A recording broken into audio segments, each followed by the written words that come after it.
And then we're starting at 2. Yeah. Okay. Oh, here it is. Okay, perfect. Okay, so we're ready to call this meeting to order.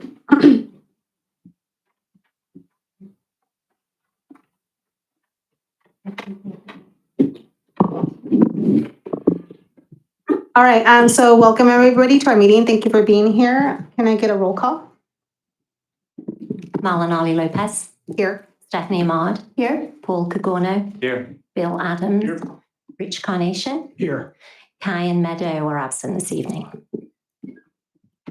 Okay, thank you. Can everybody please rise for the Pledge of Allegiance?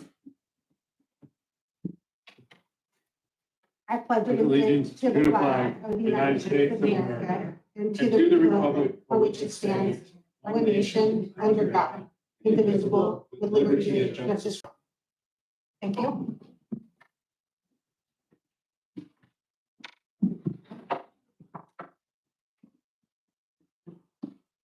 Okay, so we are now on item 2.3, which is a report out on closed session.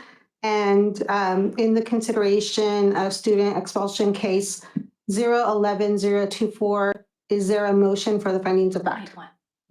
I'm sorry, 0.1. Is there a motion for the findings of fact? I make a motion to accept the finding of fact. I'll second. Okay, all in favor? Aye. Aye. Great, thank you. So moving on to our next item in the consideration of student expulsion case 011024.1. Is there a motion to uphold the principal's recommendation for expulsion? I make a motion that we uphold the recommendation. I'll second. All in favor? Aye. Aye. Aye. Okay, thank you. So moving on to item 3.1, are there any adjustments to the agenda? The second is. Oh. 2.3, we have the second case. But I don't have the number. It's just look up. Oh, got it. Okay, I'm sorry, I made a mistake. So we are making a decision on the expulsion case of 011024.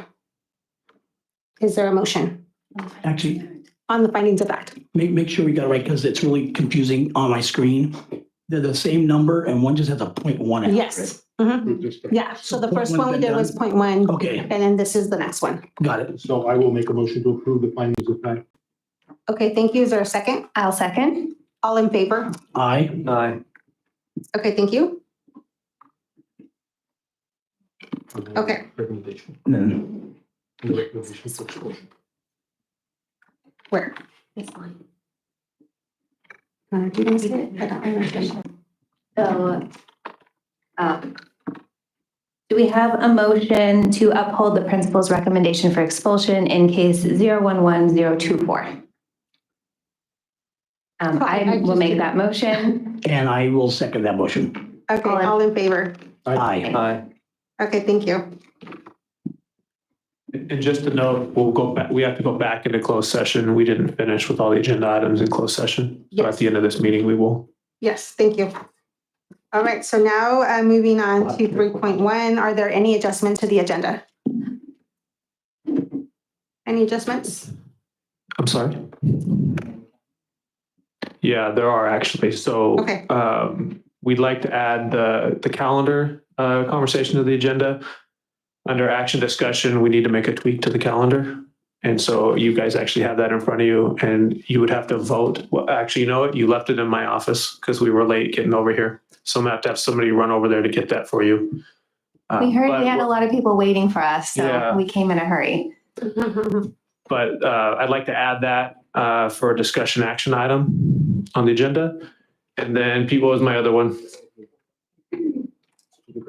That's right. Strategic arts plan is a discussion item, not action, but a discussion item. We could add that. It just came in a little late. And so we're hoping to add it today. Where you're recommending that we put those two items? Yeah, for the strategic arts plan, I would recommend that it was 5.2. So Okay. right after 5.1 with the calendar that can be at the end of the agenda. It I see. can go anywhere. 4.9 feet? Oh, that's right. We did have to table 4.9. And also we cannot have the Annette couldn't be here tonight to do celebration of success for Brooks, so we'll table item 3.2. As well as, say the number again, Pete, was 4.9. Okay, so We we're just not have one doing, more we're update not to doing that. 3.2? We're not doing 3.2 or 4.9 and requesting to add 2 items. You have to vote on each of those items I requested Okay, to actually add them to the agenda. So I would move that we add an additional 5.2, the discussion of the draft strategic arts plan. Second, Bill's motion. all in favor? Aye. Aye. Okay, so we're moving that to 5.2, right? And then where would The you go calendar. the second item? We can put that at the end. At the very end? Mhm. Okay, And I would make a motion for adding 5.10, which would probably become 5.11, a discussion to update this is the 24, Next year's 25 calendar. next year calendar. Okay, update the WUSD calendar for the next school year. I'll second. all in favor? Aye. Thank you, guys. Okay, thank you. All right, so since we are not now doing item 3.2, we're gonna go straight to public comment on non-agenda item. Are there people that would like to present for public comment? Okay, please come up if you are here. And when you come up, please say your full name. And we also, because we have a lot of people in the room, if there's many speakers, we like to try to keep it to 3 minutes. But please come up.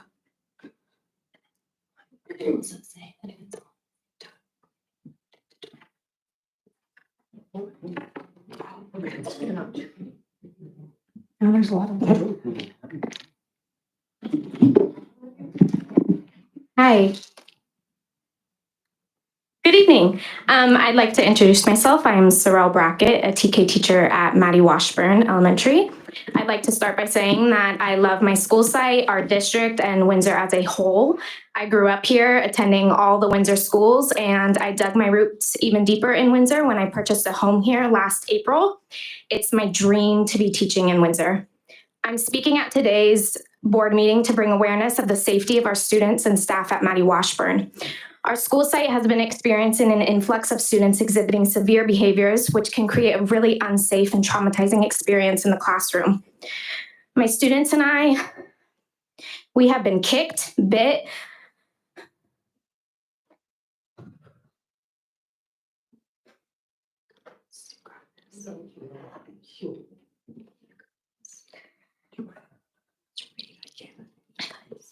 we've been punched, slapped, scratched, headbutted, choked, and I have had metal water bottles deliberately thrown at my head from less than 3 feet away. The furniture and supplies in my classroom, including chairs, tables, buckets, manipulatives, wooden dollhouses, jumbo trucks, various toys, scissors, pencils, crayons, and almost anything else that you can find in a classroom has been thrown at us or pushed in our direction with the intention to harm someone or something. Each of my students' belongings have been thrown across the classroom, and each of their family photos were ripped off the walls. My classroom has been destroyed multiple times this year because of these behaviors. The countless hours and personal funds that I have put into making an age-appropriate, productive, and engaging classroom environment were ruined while I evacuated our classroom to do my job, which is to keep my students safe. As teachers, we constantly intervene with behaviors throughout the day, and we are trained and equipped to do so, but there are severe situations that require additional support. The safety of our students and staff have been brought to the attention of admin in the district office for months, if not years, prior to these situations that are occurring currently at our campus. Teachers and staff have done everything in their power to support these students and those around them. We've collected data, tried countless interventions, worked with support staff, and collaborated with parents. We've informed our admin and district office personnel about the severity of these behaviors in our classrooms, but nothing has happened until this week. Although I'm happy to receive the support that is coming, why has it taken months to have anything happen? I've expressed concern for my students and myself since October. This isn't solely our admin's job. Her plate is overflowing, and she's constantly off campus in meetings or unavailable to help during times where we desperately need her in the classroom. The DO is expecting her to do the impossible and isn't stepping up to support her in any way that she deserves. I'm not putting blame on one person or another, but I hope that where we stand in regards to what is happening at our school is alarming enough to begin problem solving for the future. I'd like to be part of a district that can collaborate, be solution oriented, and come up with a plan to support all students exactly when they need it, and that trusts and respects the teachers and staff as professionals that know what they are doing and truly collaborate with us when I say our students need support. We need to be proactive in finding a solution rather than allowing our students and staff to hit a breaking point. Thank you for your time this evening, and I look forward to collaborating regarding this topic in the future. Okay, thank you so much for being here. I do want to mention that we are not allowed to respond to, to what you're saying, but we're definitely here listening and taking notes. So thank you. Thank you.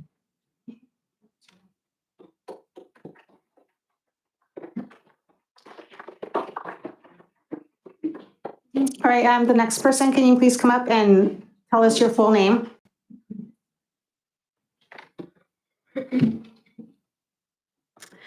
My name is Ashley Hellman. I come to you as a parent of two children in Maddie Washburn Elementary, one of whom is in Ms. Priani's second grade class. And I'm sorry, I'll get emotional. Until recently, Ms. Priani's class has been a safe space for my child. As you will hear from other parents tonight, over the past month, several incidents have occurred in the classroom which have resulted in classroom clears. I understand this practice is employed when classroom instruction is underway and a clear and present health or safety concern arises that requires urgent adult attention without the audience or presence of other students. Ms. Perigani's class had their second classroom clear last week, about 2 weeks after the first. Both incidents were the result of classroom objects being thrown, including a chair and a whiteboard. I have numerous concerns surrounding these events. First and foremost is the safety of everyone in Ms. Periani's classroom. That's all students and all staff. Our children and our teaching staff have the right to feel comfortable and safe in their classroom, and this is being taken away. While I cannot speak specifically about the feelings of others, I can speak about my child. She is scared and she is worried. Given that there have been other incidents that have not resulted in classroom clears, including other objects being thrown that have not resulted in, emotional disturbances such as screaming and yelling, I would like to know what the district is going to do to make sure our students and teaching staff feel safe and are safe in their classrooms. I'm also concerned about our children's education being compromised. During classroom clears, all of their children are moved from their classrooms so that the behavior needs of one child can be addressed individually. While this happens, all other children are sent to another classroom to learn alongside other students of that class. That being that approximately 50 students are in a classroom intended to accommodate approximately 25 children. Depending upon the situation and the time of day, the students may be sent to the blacktop or engaged in another activity until that they can return to class safely. While I understand that all students have the right to an education and each child has their own needs, it is clear that the needs of one child are being addressed over those of the others. For this reason, I ask the district what proactive measures are being considered or implemented to mitigate the resulting loss of instruction during classroom clears. I am also concerned about communication regarding these events. Specifically, I first heard about the first classroom clear from fellow parents, and then when I returned home from work, from my child. No communication about the first classroom clear was received from the school. I do understand there is a need for privacy, but I do not believe privacy overrides the ability for parents to remain informed of safety concerns in their child's classroom. I call on you, the district, and the school administration, I know you're working on it, to address a proactive plan to keep our children and our teachers safe, to create a safe environment that recognizes our children's needs for a safe and consistent learning environment, and to communicate with us about such events when they occur. Thank you for allowing me to address you this evening. Thank you.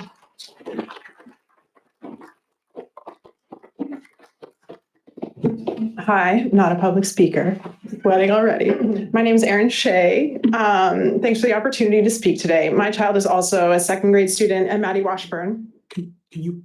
Oh, yeah. Thanks. I'm not well versed in this. She's also a second grade student at Maddie Washburn in Mrs. Periani's class. I'm here to discuss the district's involvement, or how to get the district's involvement in the ongoing safety issues in the class. A student had been moved into class as of January due to ongoing behavior issues. He was removed from the previous second grade class. and in the past month has been chaotic and unsettling to say the least. In 4 weeks, the student has thrown a chair on 2 separate occasions, and most recently had such a large emotional response to participating in morning work that the other students had their second classroom clear for safety, the first being after one of the chair throwing incidents. I'd like to acknowledge that I have known this child in the classroom setting both last year and this year. I've seen him on a weekly basis, and my heart breaks for him knowing that this behavior is escalating since last year. Behavior is communication. He's trying to tell everyone something, and people aren't hearing him, or at least that's how it appears. He is getting worse. The staff and children in this class are being put at risk by his impulsive and violent outbursts. I've spoken to the principal and been reassured that safety is a priority. Yet not a week later, they are involved in another classroom clear, and my child is scared yet again to be in classroom. There's no safety plan that's been communicated. The plan as it stands is to react and classroom clear, and once again compromise a safe learning environment for 23 other children. I'm looking for a true plan for safety for its staff and children in this class, not a reaction plan. I want more transparency and timely communication when an event occurs that requires a classroom clear. I want to know what's being done to mitigate learning loss from behavior disruptions. How much longer do the children and staff in Mrs. Periani's class need to bear the brunt of this? I wholly agree that every child has a right to education in the least restrictive environment. But what if that is compromising the safety for 23 other children and the teacher? Do they have any rights to learn in a safe classroom environment? How is a teacher expected to teach in this chaos? Her job now is to protect her students and teach when possible. I can't imagine the huge burden she feels trying to keep everybody safe, in these incidents. In any other, in any other job, when someone is out of control, you'd have numerous resources at hand, not here. Weeks later, and there is still minimal intervention. The classroom has been turned upside down in the last 30 days that the child has been there. If he needed to be removed from a previous classroom, it should not be at the expense of turning another class into a high-stress learning environment for 23 other students. The interventions needed to start at the beginning of the school year or earlier, not start this January. My child and other students need a break from the constant chaos and worry about whether he will be on campus, in class, and what their day will be like. This won't be the only child who needs intervention. Why is the school district so slow to respond to this? Please see this as the emergency that is enact accordingly. Thank you for your time. Thank you.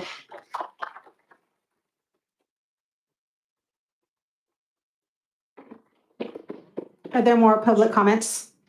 Pardon? Are you going to speak? Yeah. Yes, of course. It's been a long time since I've done public speaking, so I'll do my best. I don't have paper. I use a phone if that's all right.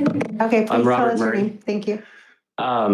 Miss Brackett is my daughter's teacher. I couldn't ask for a better TK teacher. My son grew up in this district as well. He's now 16 and a half. I'm blown away on where we are. So I just want to read real quick what I got here, and then hopefully we can come to some sort of solution. I knew there was an issue, but I didn't realize it was on such a big dynamic, I guess you could say. I didn't realize it was this bad. Last Wednesday, I went to go pick up my daughter, and I know this specifically happened. This specific incident I'm going to tell you that was catastrophic in my mind has happened no less than 3 times in the last month. I pick her up every day, and on this specific day, I saw her out front with all her friends being shuffled outside, their arms full of belongings and schoolwork because he is being bad. I'm not going to use the kid's name. All the kids tell me who the kid is that's being bad. I walk up and see these 4- and 5-year-old children standing there with blank looks on their face, fear in their eyes, others in dismay and confusion. He is being bad, the children say. Or sorry.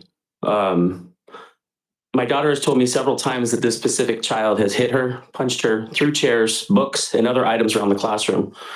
Not only has this boy struck my daughter, he's hit his teachers multiple times, put them in tears, and has had emotionally affected not only the teachers, but the students as well. My daughter has told me multiple times how worried she is about Miss B because this boy has hit her and caused her harm. Last Wednesday, I witnessed firsthand the destruction this young child did. I looked through the window and saw my daughter's classroom, the children's classroom, shelves flipped over on their sides, chairs thrown, tables strewn about, books, cards riddled the floor, pictures, artwork from the walls scattered everywhere. This is not okay on any level. There's no excuses. There's no justification. There's nothing that can explain this behavior. Bookshelves and chairs and tables, anything of weight, they all have a significant amount of weight to them. Something like that being flipped over onto another child, specifically a 4 or 5-year-old child, can be catastrophic, if not deadly. In the world that we live in today, watching the school violence steadily increasing with fighting, stabbings, shootings, etc., as a parent and a concerned human being, I can't stand by and let this continue. Something has to change in support of not only this young child who is in obvious need of additional support, but my daughter and the children in her class and the teachers that are every day affected by this, day in and day out. I thank you guys for your time. And I want to give you a little background on myself, okay? I was a police officer for 14 years. Walking up to something like this makes me want to react because I know where it's headed. All of us watch the news. All of us know what's going on in society today. When you got kindergartners and first graders bringing guns to school, we have stabbings happening in school, killing kids in our backyard, Santa Rosa. It happens day in and day out. Now we're seeing it at 4 and 5 years old, on into first, second grade. Something has to be done. Thank you. Thank you.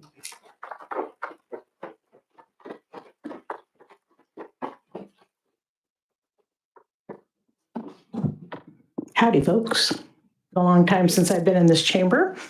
I'm glad I'm on this side of the podium at this point. I am here as a representative of Brooks Elementary. And what I have come to do is invite you all to Read Across America Day on March 4th. So I have a little something to help your memory. Including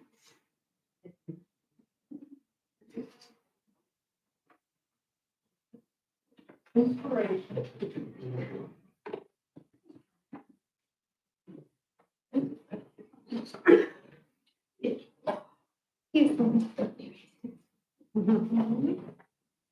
Thank you.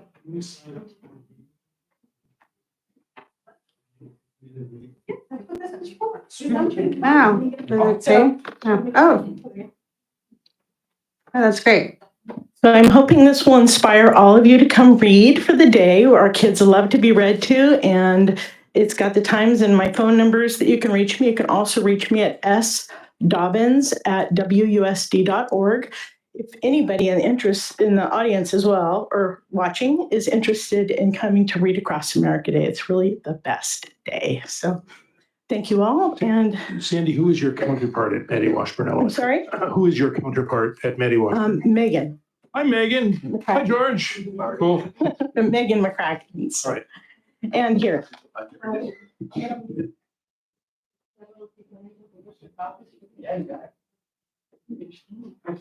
Thank you. Thank you. That was perfect intro. I was going to talk about thanking you for the open space district thing that you did, but something much more serious. First, we're doing a Read Across America at Maddie also, and it's March 7th. Bill, if you'd like to come across the road, we'd be pleased. Jeremy and Jenny are both going to be there, and Stephanie has expressed interest. We have the police chief and the fire department coming, so it's going to be a great program. But we also have a Zumba-a-thon going on in March. And I can't speak for the rest of my board, but if there's any way that we can come up and have a good portion of the money, both on our side and the principal side, to go to something to remedy what was just said and find a solution to it, C-STAR would be very much happy to work with the teachers. I know I had a son and daughter go through school, and the worst, I worked in the classroom every week, almost all the way up to 4th grade. And about the worst I ever saw was a kid going underneath his desk and just staying there in 2nd grade. What they're describing, I would never want my son or daughter. It would almost make me want to pick up and move to another school. It's that serious. So if there's any way that we can have a good portion of the Zumba-a-thon funds go to something that would help the teachers and the students at Maddie, we'd be open to considering it. Thank you. Hey, Thank George, you said the 7th was where? What school was the 7th? Maddie Washburn. Oh, Maddie. All right, thank you.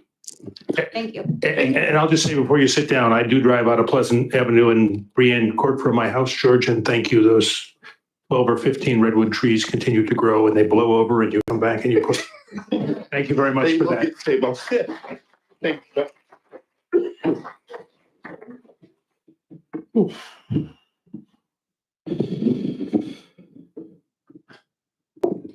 So Okay, so I just wanted to check in to see if there's any other public comments. No, so I really want to thank everybody that spoke today. I really take your comments to heart. And with that said, we're going to go on to the superintendent's report since there are no other public comments. if I could raise a couple questions to the superintendent, sort of arising from the comments, so we don't take action, but I just want to ask a couple questions about that. So Sure. we were late, as you can see on our agenda, because we had 2 student expulsions, which is the worst thing we do as students, as board members. They were older students, but we look at their discipline record when we talk to them, and both families came by.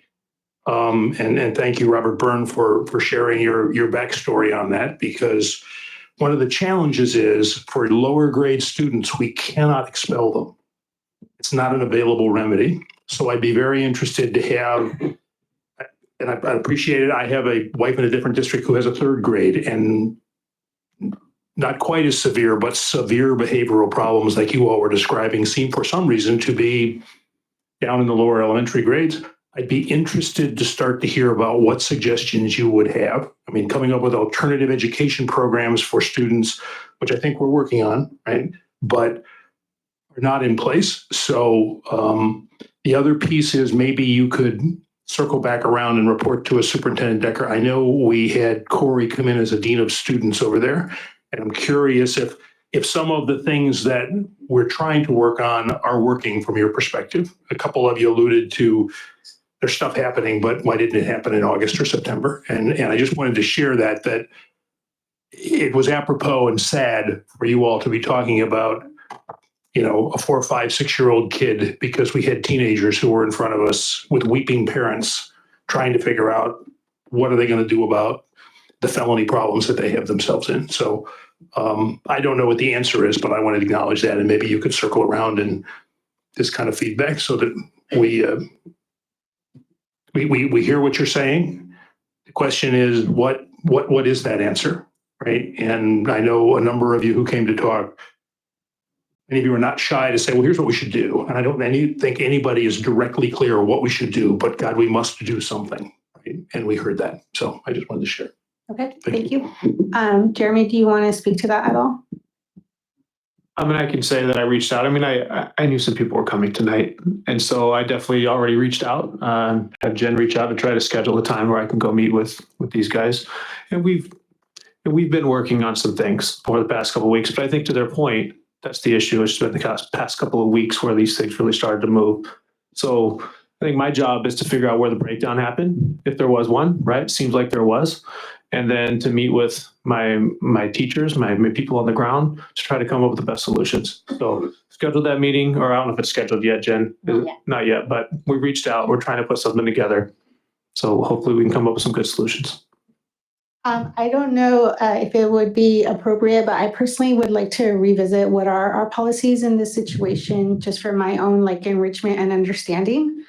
And then I also want to echo, Bill's sentiment that I feel that we would all benefit from your suggestions, all of you as well. So I think that maybe we can revisit this. Yeah. Yes. So do you have something to say? Yeah, just 2 things. One is, I just want to say thank you for the manner in which everybody brought this material up. I've been at many town council meetings where people will bring up, and you'll have 30 people get up and say, I like vanilla ice cream. And so you guys having a concern and having someone speak to it, and then everybody showing support to it, it's very constructive. And I appreciate the manner in which all comments were made in that regard. I think it's beneficial. It helps all. The thought that I want to bring up to superintendent is, this reminds me, has anybody ever tried to get a building permit in Sonoma County? So you understand, Yeah. I get frustrated every time I go there. Even when it goes great, it's still frustrating. And I've had a lot of suggestions, and I'm so sorry to interrupt you, but is this going to be brief because we're in also Jeremy's agenda item? no, it's going to be to my point though. Okay, well, yeah, please. I'm going to go. The point is, I've heard a couple people mention that this has been going on for a while, or that they don't feel like they're getting the message through. And the point of the county with the permits, people were saying the same thing. Hey, we're offering suggestions, but you're not hearing us, or we're not seeing that our suggestions are being heard. And so they implemented an ombudsman, if I'm saying the word right, person that we can call, and I can say, hey, Bill, here's my issue. Can you make sure that this gets attention of some sort? And then they kind of keep track of that stuff, so that way there's a record of suggestions for improvement. It's kind of like we have on our board list, we have a list, parking lot list of things. And that might be something that we might want to talk with Jeremy about. It might be something in our district that we kind of implement, something along those lines of, because I don't care where a good suggestion comes from. If it's good, let's do it. And this reminds me that maybe there's an area we can improve in that regard, to catch things earlier, or not even necessarily earlier, that's not the right word, but catch them at a point where we can be proactive versus reactive to whatever the situation is. So that way we're not having to spend the extra time that we just spent having to deal with other issues. Anyhow, so that was my point, is that I think, so again, I think there's a way that we can continue to improve on this and go from there. So Okay, thank you. That was very well said. Jeremy, would you like to continue with your report? Sure. So I want to talk about the budget a little bit. It's always awkward when there's so much conversation, then we shift gears because it's not an agenda item. So I'm sorry that it feels that way. I promise you that I'm hearing everything that's being said. It's just the way that these board meetings work. So please know that everything that was stated here today will be taken in, thought through, and definitely acted upon. So with regard to the budget outlook, so the LAO, Legislative Analyst Office, they've given another update. So back in December, they estimated a $68 billion deficit for the state. The governor then came out and said, no, we think it's only going to be $38 billion, which was great news for school districts, right? Because what happens when the state doesn't do well, we get cut. Well, the LAO has revised their forecast to $62 billion deficit instead of 68, so it's down $6 billion. The reason I really want to talk about this is there are 5 different areas that they can possibly reduce so that the budget's met, and part of it affects what was the conversation was here. So one of the areas is a reduction in grants that we've already received. So we've received a learning recovery block grant. And with those funds, you could pay for a lot of different things, mostly, learning recovery from COVID. We've invested in a lot of social emotional services as well as behavioral services. And we have built a budget for 5 years on those services. So if they cut that, that's going to affect a number of very important positions that actually we're talking about now. So specifically at Maddie Washburn, we've added the Dean of Students with those funds. We've added a student advisor with those funds. Behavior support aides with those funds, and a social emotional counselor with those funds. So those got put into place last year. Actually, some were put in place this year. The majority were thought through last year, and then we added this year. The fear is that if this $62 billion deficit comes to pass, that they start to reduce the amount of money that we receive with those grants that we've built a budget on. That's scary. And that affects everything that the people in the audience here were talking about today. There are other things that could be affected. COLA could change, different spending obligations they have could change. We're also worried that they might touch our well program or our preschool program, because those are funds that we get a certain amount of dollars per kid. But when it first came out, we were promised $2,500 per kid. Which one, Austin? Was that for ELOP or preschool for $2,500 that moved down to $1,800? ELOP. So our before and after school program, initially it came out $2,500 per student we would get. Well, when it actually came to pass, it was $1,800. So they don't have to go through legislature the governor doesn't have to go through legislature to cut those dollars. So we're worried that they might further cut those programs to make up that $62 billion deficit, or preschool. That's not in statute, that's not in legislation, so the governor has control over it. But the biggest worry is probably deferrals. Deferrals are when, it seems like we have all the money in our budget for the year, right? That's not how it works. We get money throughout the year and we have to have enough money to pay the bills. Deferrals mean, well, we're not going to send you this money this month. It could be 1 month, it could be 2 months, whatever it might be. The state keeps it and we have to have enough in our reserve to make sure we can pay payroll. And I believe payroll is roughly $3.2 million, $3.6 million every month. So we have to make sure that our reserve has at least that much so that we can cover payroll so everybody gets their paychecks. So all these things are concerning and we don't really know where the budget's going to go, but a $62 billion deficit being predicted by the LAO is pretty terrifying. So just wanted you guys to realize that we were excited when the governor came out and said, no, we think it's only going to be 38 billion. But now that our January, there's 2 more indicators that have come through in January and they didn't come in very nicely. So the LAO has made this made this prediction. On that note, Austin and I are trying to help this budget be more approachable for our staff. So we're conducting budget roadshows. We had our first one at Maddie Washburn. It's supposed to be elective if people are interested. At Maddie Washburn, they were stuck with us because I think it was during a staff meeting, so they had no choice but to listen to us. So I'm sorry. But just so you know, we're going to have those at every site. We're going to try to have them after first interim and second interim each year. Also want to talk about the PLC work that we're engaging in. And you guys know that we've been working on PLC, professional learning communities. And we're working with Solution Tree, which is a national organization that does professional development for school districts. Very good organization, a lot of high caliber presenters. And we're training our people. Right now, we're training our principals and some of our teacher leaders in this process. And really what the PLC process is, it's 4 questions, okay? So 1, what do we want all students to know and be able to do? How will we know if they learn it? How will we respond when some students do not learn? And how will we extend the learning for students who are already proficient? The reason I want to bring it up is because right now we're in kind of a beginning phase, but I'm really impressed and excited at what I'm seeing at each of our school sites. And I'd like to highlight a couple of our school sites, Maddie Washburn being one of them. Tomorrow, our teacher leaders have actually requested extra time to work on this, to look at data, to look at different ways that we can improve student outcomes. And I just want to speak to the fact that they didn't have to do that, but they went to the principal and said, hey, we really want to do this and take the time to try to improve what's going on here at Maddie Washburn.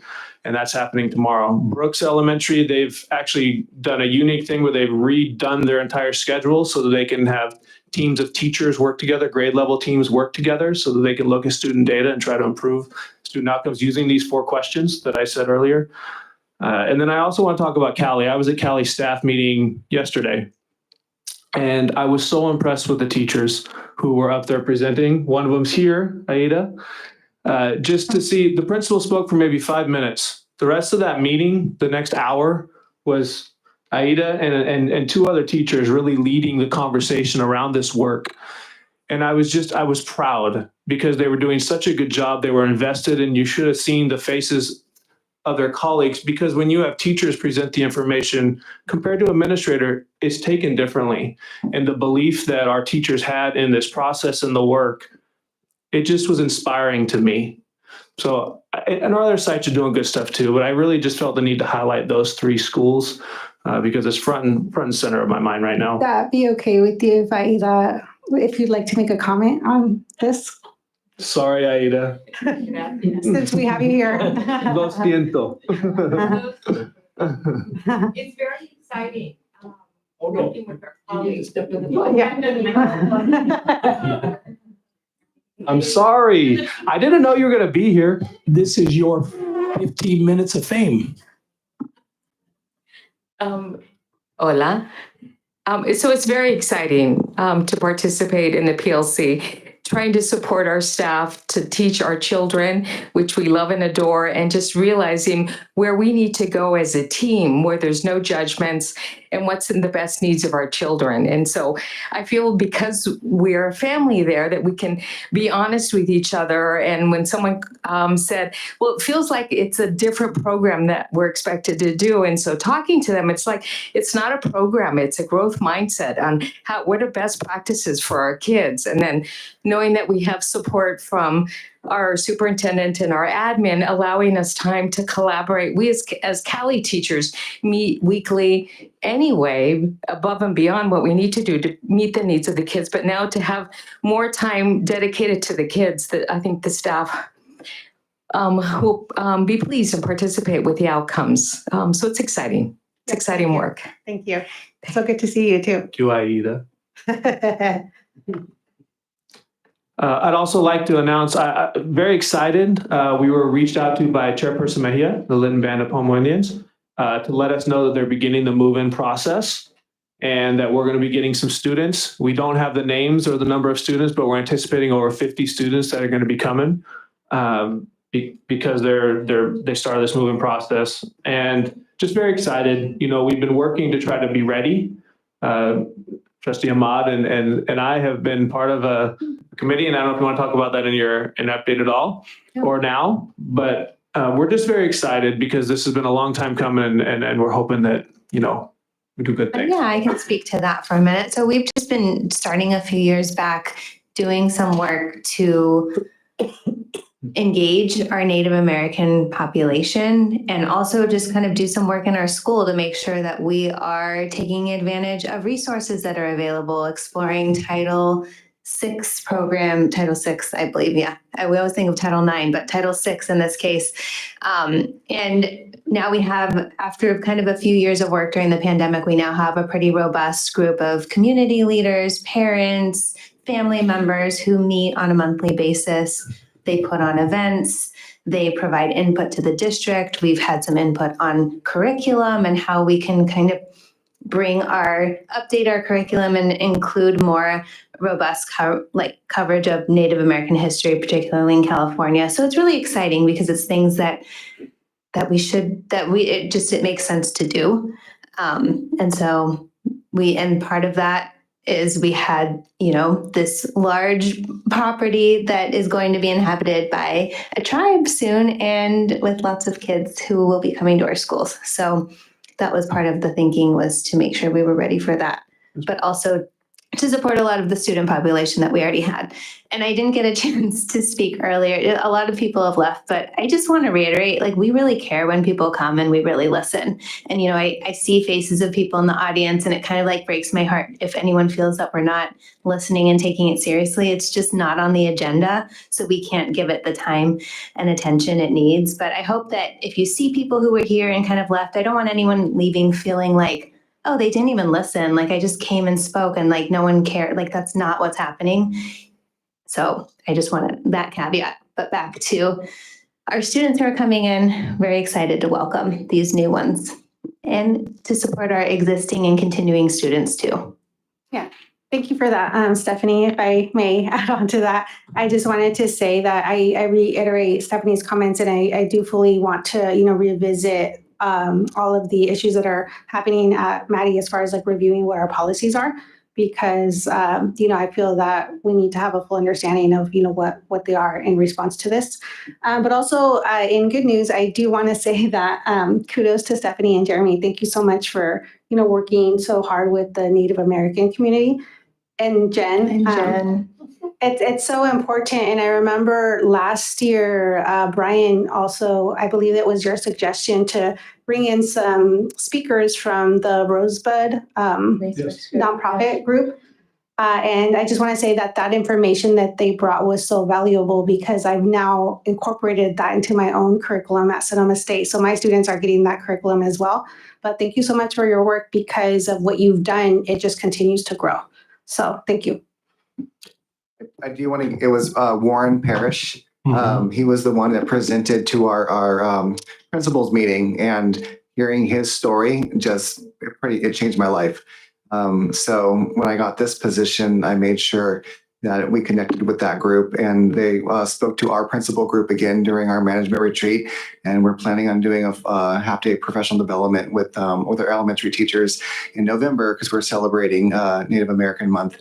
And so we want to launch it on November 1st next year with giving them ideas about how to teach history and how to integrate in our arts and make sure that we're being correct and being respectful when we do that. Thank you. And please do invite us to that. All right. Jeremy, do you have anything else? Last thing, I'm going to be giving a presentation at the Chamber of Commerce on Tuesday, and I'll be participating in a Leadership Windsor event taking place next Wednesday, and I believe a couple of you guys will be as well. That's And it for it's me. called Leadership Windsor. Leadership Windsor. Okay. Oh, Yeah, that's you, and I think. I'll talk about that in my board All right, report sounds too. good. Okay. Thank you. Are there any questions from the board or comments on Jeremy's report? Thank you for the outreach with our neighbors over at the Lytton Rancheria. I think we should not miss the opportunity that let them know we're the other half of the government in Windsor and would love to have them renew their sponsorship opportunities for our aquatics program. I think maybe next month we might get the Kaiser Master Plan update and maybe you can use your good offices and relationship to reopen that conversation, which was shut down by another branch of government that sits here sometimes. Rich? Yeah, just to your point, I want to make sure that I understand this right, and I think I do, but that way everybody else is also caught up. So if the government on the deferrals, it basically means, hey, you guys still have your bills. We're not going to give you the money we normally would give you to pay those bills. So they expect us to pay it out of our savings. What? Or we have to get a loan from them, from SCO, but ultimately from the government, that we have to pay interest on. They're not giving us, so they don't give us the money they're supposed to give us, but they will give us money, they'll loan us money to pay our bills, and we have to pay interest on that money that they're loaning us that they didn't pay us. Deferrals, Rich? Yes. You're right. Yeah. So basically, they owe us $4 million in said month, right? They instead take that interest on that $4 million of cash. They don't give us the cash right away. So they'll collect the interest in the out years and then give us the cash. So then we're without actual cash to be able to pay $3.6 million payroll. That way they can kind of earn that interest. But again, it's a one-time fix either way. But they haven't done those in a while, but those have been they're a suggestion to start doing again. Yeah, but I've only been on the board 5 years. Yeah. And this has come up before. Yeah. So this is the second time in 5 years. Yep. At least. Yes. So when we say it doesn't come up often, twice in 5 years, it's pretty often, more yeah. than just a 100-year storm event. Yeah. Right? So anyhow, I think sometimes people think, oh, you guys got this big old chunk of money sitting there in that thing. It's economic uncertainties are becoming more certain because twice in 5 years is You're right. 40% of the time that it might happen. So anyhow, there's a lot of things to juggle, and I know sometimes people forget that is deferrals are one of the things that we have to plan on that we hope not, but may have to do. So everything chips away at that budget. So just want to review that was correct. Thanks. Mm-hmm. Are there any other questions or comments from the board? Paul, do you have anything on this? Any questions for Jeremy? No? Okay. All right. Then I think that we could move on to Staff Association Reports, item 3.5.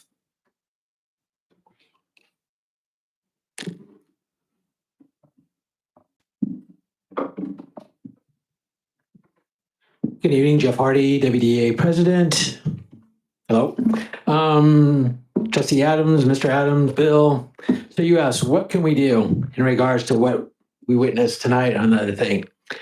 I don't have an answer. I don't think anybody really has an answer, but as a collective unit for Windsor can get together with other collective units, Hillsburg, Santa Rosa, and become that force to go to the politicians and try to change the law or try to amend the law. I mean, you guys have a lot of power, and working together in those groups, things can happen. Breaks my heart as a special ed teacher hearing about that. And it's February and we're trying to help this student. Something happened along the line. So being proactive, whatever plan you guys come out, Sorrell said she'd be willing to be part of a committee. I would really put this as almost your number one priority to see what we can do moving forward, you know, to help those kids that they need the help. And so again, what to do as a unit, get out there and talk with others and become that strong to talk to our legislative body and say, listen, Taylor's group, we need the funds or whatever we need, whatever it needs, you know, to help these kids and then help our teachers be safe, you know, in their classroom. So again, just from my perspective and from the union to help and protect our teachers and administrators. So let's see. Oh, we're looking forward to Windsor High School for the road show. We hope it's going to be all nice and roses and flowers and stuff for us. So we're looking forward to it next week. That's pretty much, it's like I said, it was a pretty emotional beginning. I won't say any more on that, but please consider working with other groups to really get some help. Question.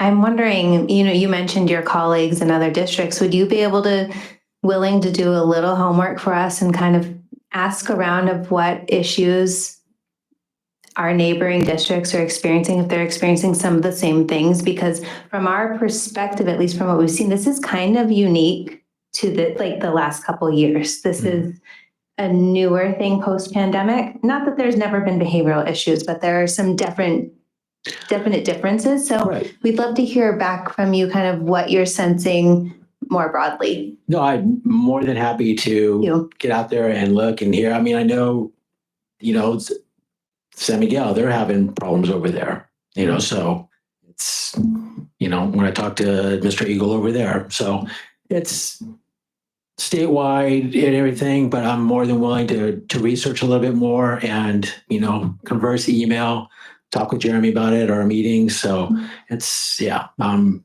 more than willing and happy to help these kids and help our teachers. Yeah, I do. Thank you very much, Jeff, for your comments on that. It strikes me, Superintendent Decker, that this is a perfect coalescing opportunity for our friends at SCO to have a regional sit down with labor coming into the different CTA, because we look at this through a silo. And I think this is happening everywhere in varying degrees. So looking at best practices, if we could, you know, see if they could mobilize something that includes labor, that includes classified, that includes the paraprofessional and special ed community, but also includes trustees and your peers to talk about, you know, what might we do? Maybe legislation is a fix. Well, that takes 6 months or a year. Right. But is there putting together 6 districts to get a TKK behavioral alternative classroom that's available, right? That isn't the equivalent of an expulsion or something. So maybe you could talk to SCO and if you could talk to your labor brothers and sisters, that would be helpful, because I think getting everybody at the table at the same time would clarify, one, now that we feel better about it, we would be reminded that this is not a unique situation here, although it seems new. The magnitude and severity, and Paul sort of alluded to it, what he's seen from being an elementary school teacher. But I think this is a convening economy of scale thing that our friends at SCO could really help, you know, be the leaders on that. And we can ask them to say, step up and give us some programs that could help address this. Happy to do that. Good. Okay. And we've talked about, you know, teachers have expressed this just isn't something that we've had to deal with before. So we need some training on how to deal with it. I know that's been said to me specifically. So anyway, perfect. Well, thank you very much. So if there are no other staff association reports, then we will move on to item 3.6, which is Board of Trustees report. Would anyone like to start? I'll just make it real quick. I got a chance again because the coach wasn't able to, he had to work. So I took a bunch of the wrestlers up to Eureka, which is why I have this hoarse voice, because no, not from yelling at them, it's from this little bug that I caught up there. And it turned out every school that went up there ended up getting this cold flu, something or other, terrible thing. So anyhow, so in addition to coming back with a whole bunch of medals and some happy kids, we also brought back a fungi, of which has kind of decimated our team. I just got a text right now that one of our senior top guys, 165, Drew Hansen, he's not able to go because he's just too sick. And we have a couple other kids that, different phases of the something that's going around. But anyhow, kids did great. We have some awesome, I know we have things we have to improve on in our district, but we have some really shining, bright things that are going on really as well. Ricky Campos, all Mr. Everything in football, injured, came out late, got his injury recuperated, ended up beating a returning league champion. So he's a league champion now, going down to the section meet ball. So a lot of good things going on as well with the kids. They're just having to battle through some wintertime flus. So anyhow, that's including me. Okay, thank you so much. We're glad you're better. Okay, you don't have anything? Stephanie? So next week there's a group in Windsor called Leadership Windsor, and I think their goal is to learn about local government and kind of public entities and all the work that goes on in the public sector. And next week is Education Day. 2 of our board members are on a panel, Paul Cogorno and Bill Adams, and I am moderating. So I'm excited to ask them some hard-hitting questions about their work on the board and about our district. Another panelist is Steve Harrington, who is on the County Board of Education. He was the former county superintendent, and before that was the superintendent here in Windsor for many years. So it'll be a good panel. So I just want to let everyone know about that. Also, I've been in the past, I was a part of an organization called the Windsor Educational Foundation. Every year they do a scholarship breakfast fundraiser, and I still help out with that a little bit. And that is being emceed by our own Brian Williams. So it should be a fun event. That's going to be March 8th at 7 a.m. And at 7 a.m., so bright and early. It's kind of in and out pretty quick, great event. And so if anyone wants to make it, you can RSVP at, I think the website is windsorwe.org, and it's free to attend. So those are my items. Thank you. Paul? Yeah, I was going to start off talking about my trip to Maddie, and it was really positive and really good. And then I'm conflicted with all the things that I heard today, because when I took the tour of the pre-K and TK classrooms, it looked like you're doing awesome work over there. And I feel like you really are. So my heart definitely goes out to the situation over there, and hopefully enough has been said about that today that it will get addressed. I'm looking forward to touring the rest of the campus, and I thank you, Patricia, for that opportunity.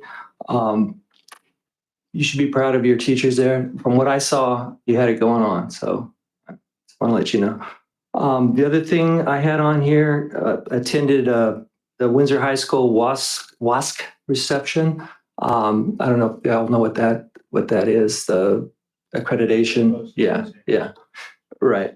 And why I wanted to point that out was I was impressed at the number of students that attended. I think the number of students that attended that were more than the administrators and board members and other auxiliaries. So I thought it was a good turnout for the students, and that they felt it was important enough to go to. So I thought that was great. That's pretty much it. I'll be on that panel with Bill next week and see how that goes. All I have. Thank you. So I have a couple of items. So first of all, I just want to say that tonight my heart has really been broken, just hearing all of these stories from everybody of what is happening. And, with our 2 student expulsion cases, it's really difficult, to hear, the events that we've heard tonight. And it reminded me of when something that kept coming to my mind was when my daughter was in kindergarten at Cali. Her teacher is here in the audience. And I remember there was once when she had a very serious case of the flu. And the first thing that happened the day she came back after being sick is all her friends, as soon as she got to school, they made a circle around her. And they all were chanting, "We're so happy you're back. Welcome back." And what that reminded me of is that I have also seen the power of restorative circles at other schools when there are issues with student behavior. And what I really like about the model of restorative circles is that it lends the opportunity for multiple people from the community to be involved. So not just the teachers and the parents, but other different perspectives as well. And I think the main outcome, the main win is that the student feels like all of the support from a circle of people in the community, so much like my daughter with her circle of friends, right? So I hope that that's something that we can keep in our consideration as we continue talking about these issues. So I just wanted to say that. And then my second item of interest is that I'm very excited that Sonoma State is presenting a theatrical musical performance of In the Heights. And what I love about, the fact that they're doing this is that there's a partnership with Cali Calmeca students who are also performing in that musical. And from what I've heard from my students is that it was very well done. They've already had some performances last weekend, but this weekend is, I believe, their final performance. So if you have the opportunity to go and support our Cali Calmeca students, please do that. You can get tickets by going on to the theater department page of Sonoma State University. Student tickets are really affordable. I plan on going, so I'm really excited to go see that. So, please do go see it if you get a chance. So that concludes my report. And I think that now we could move on to employee recognitions. And this is an item by Pete Sullivan. Oh, I'm sorry, I skipped one. Yes, I'm so sorry, Pete. I forgot we're supposed to do 3.7, which is the approval of minutes. Would somebody like to make a motion? I'll move approval of the minutes from the January 11th and 18th board meetings. Is there a second? I'll second. Thank you, Stephanie. All in favor? Aye. Okay, thank you. So now we can move on to employee recognitions. Thank you, Pete. Good evening. So as we do, we like to celebrate the successes that we have in our district and honor those who have contributed to the success of our district day in and day out. And I think it's even more important and poignant to recognize those people today. So today we'll be recognizing from Windsor High School. I do want to add before I move into that we'll be doing the recognition from last month.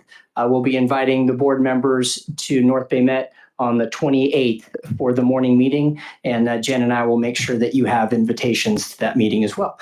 What day of the week is that, Pete? Pardon? What day of the week is that? I believe it's a Wednesday. Yes. Oh, okay. Yeah. Thank you. You bet.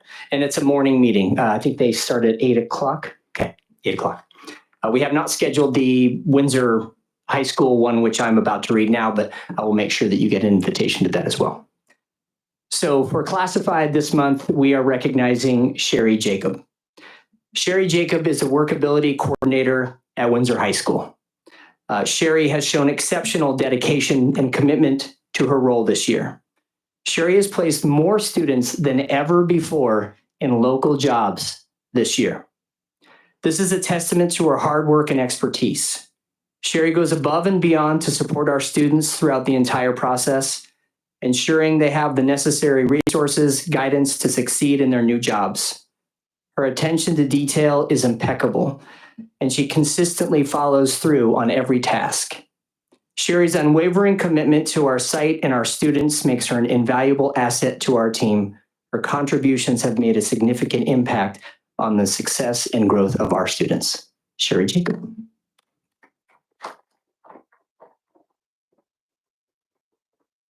And for those of you who don't know, we don't always, I don't invite the the honorees to this meeting, we instead present in front of their colleagues at their staff meeting, just so they don't always have to wait for me to appear, which sometimes could be an hour or so. For certificated, Julie Forrest. So Julie is a return, thankfully, back to Windsor High School. She was on sabbatical for a bit and now she's back. Julie is a VA Soul English teacher, and she has made a significant impact upon her return to Windsor High School this year. Her ability to seamlessly integrate back into the school environment and establish strong, authentic relationships with our most challenging students is truly remarkable. Julie's commitment to meeting students where they are, both academically and emotionally, has created a safe and supportive environment for their growth and success. Her dedication to their learning journey is unwavering, and she consistently goes above and beyond to ensure their needs are met. Julie Forrest's presence at Windsor High School has been transformative to our students and empowered them to thrive and reach their full potential. Her passion for teaching and her ability to create a nurturing learning environment make her an invaluable asset to our school community. Thank you.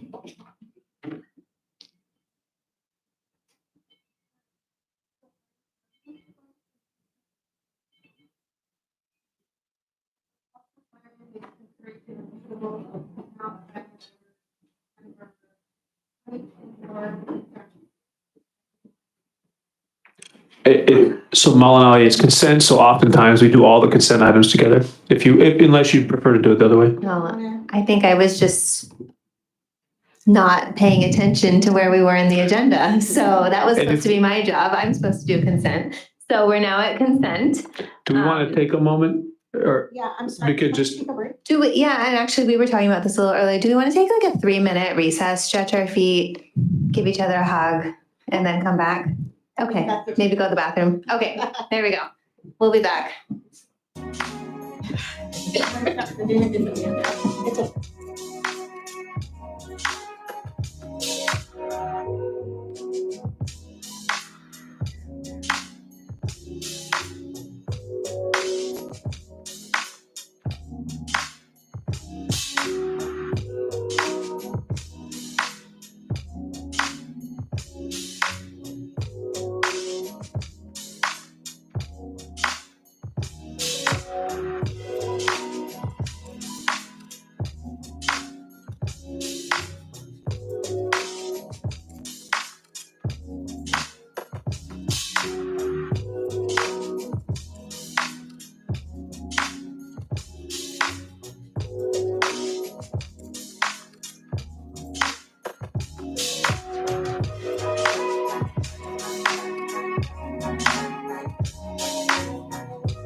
Do we have I guess I'll make the motion, and then do we have a second? I'll second.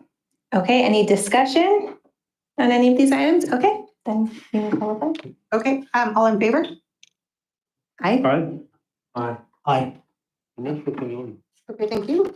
Stephanie, just hang on one second. The only thing I was going to suggest, even though there are consents that, oh, never mind. It got pulled. So I was gonna say, people should go and read some of this stuff. It's actually really, Next time. yes. So thank you. Okay. Okay, Thank any you. other comments before we move on? Nope. Okay, just making sure. Okay, so now I believe we're moving on to item 4.10, since 4.9 just got pulled up. Are we missing? Sorry, the consent Back to- items were 4.1 through 4.11, which I should have noted. We pulled 4.9, so we are now on item 5.1. Okay, thank you. So item 5.1 is consideration of approval for timeline to make North Bay Met Academy a big picture learning school fiscally solvent. This is going to be presented by Heather Christensen. Heather, welcome. Hi there. Thank you for having me here tonight. And thank you to everyone watching on Zoom. I know a lot of my staff is watching on Zoom tonight. All right, we jumped right into description of the current model. So, okay. So right now we are an independent study school. That's not going to change. But right now we have 3 academic days with advisories and classes. So on Monday, Wednesday, and Friday, we have students coming, attending class, and meeting with their advisors in advisory. And then 2 days of the week are for LTIs, when students attend their internships and their SRJC classes. So we do have a mix. We are working towards full implementation of our competency evaluation and grading. And kind of the last time I was here, I gave a demonstration of our competencies. And I want to explain advisory a bit. So that is really the heart and soul of our school. Advisors get to know their students well through their individualized learning plans, through circles, team building activities, and one-to-one meetings. And advisors support student learning plans, their projects, and their internships. So although right now most of our students have LTIs, They are not all high quality LTIs, and we have a lot of students that aren't engaging and they're leaving early. And those are some reasons why I'm looking at some of these changes that will go along with making us more solvent. And just a reminder that independent study attendance is based purely on work completion, not on butt and seat time. So did we? Okay. Right. So right now, this is where we are. This is our current model. So this is the staffing, the positions, the number of teachers. Right now, actually, our secretary retired. Since we've done this, our secretary retired and our bilingual liaison took over that position. And we have 2 teaching positions are currently being subbed, but everything else there is pretty much accurate. We would be we would be close to Sullivan if we had 28 students in each with each teacher, but right now we have about 10 students in each advisory. And so that puts us into the red over there in the far right column. So we need to make a change to improve that. So we went through a long process over the past couple of months to get to the point where I'm presenting this to you tonight. So I had many conversations with Jeremy and with Brian about how to increase enrollment, how to address the challenges that we are experiencing, and how to keep the school going. So Jeremy and Brian actually came to our campus, met with all of the staff, and got their input. And then they came right back to us with financial considerations and a 4-year plan. But we were also given some latitude in what that plan looked like, staying within the numbers. So I met with advisors and talked to them about designing next year and what that would look like. And I've got feedback from them, and I've received feedback from Jeremy and Brian. And some of the many topics that we included were the advisory model, big picture learners, what they look like. We talked about, are we just going to accept freshmen? Where are we going? We talked about staffing needs, and we talked about rebranding. So this is the vision for next year and beyond. So I really kind of want to center you in this. So our vision is that we would be able to cater to families who are looking for an independent study program that also integrates the important component of social engagement with peers. So I have the calendar, like our weekly schedule to see later, so you can see what I'm talking about with that. And LTIs, the internships, are just the most important component of what we are doing, well, between advisory and LTI. So that's going to remain an integral part of what we're doing at BPL Windsor. We're going to cater to students that crave challenge, that are curious, that take initiative, and we really want to help students prepare for jobs of the future, like entrepreneurship. Now, of course, right now the name is escaping me, but the gentleman who wrote 21st Century Skills, which basically is a book that all educators have read and they're basing things on that, he is talking about entrepreneurship as something in the future. We really need to prepare students for that. So in order to attract these students, we really felt the need to rebrand the school and make some other changes. And we have this amazing tagline, where passion meets purpose. That was Jeremy's idea. It's great. All right. So the first thing here we have is our name change.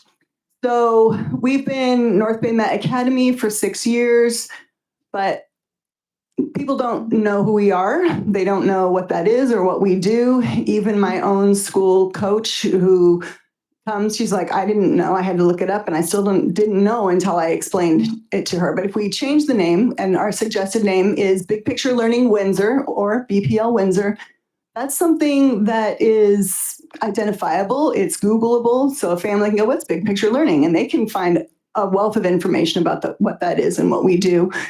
And then they can find our website too, but there's a lot of information out there. And another reason that we're changing that is to distance ourselves from our current perceptions and misconceptions of our school and allow us to reinvent ourselves and build on our strengths.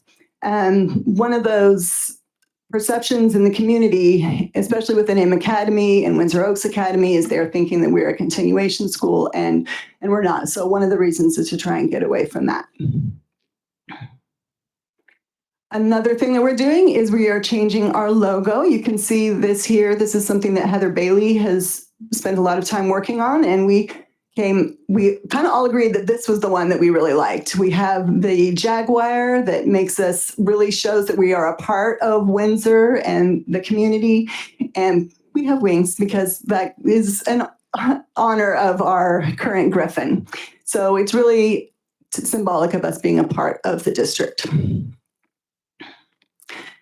So what is this change going to look like? So we are going to contract and then we're going to expand.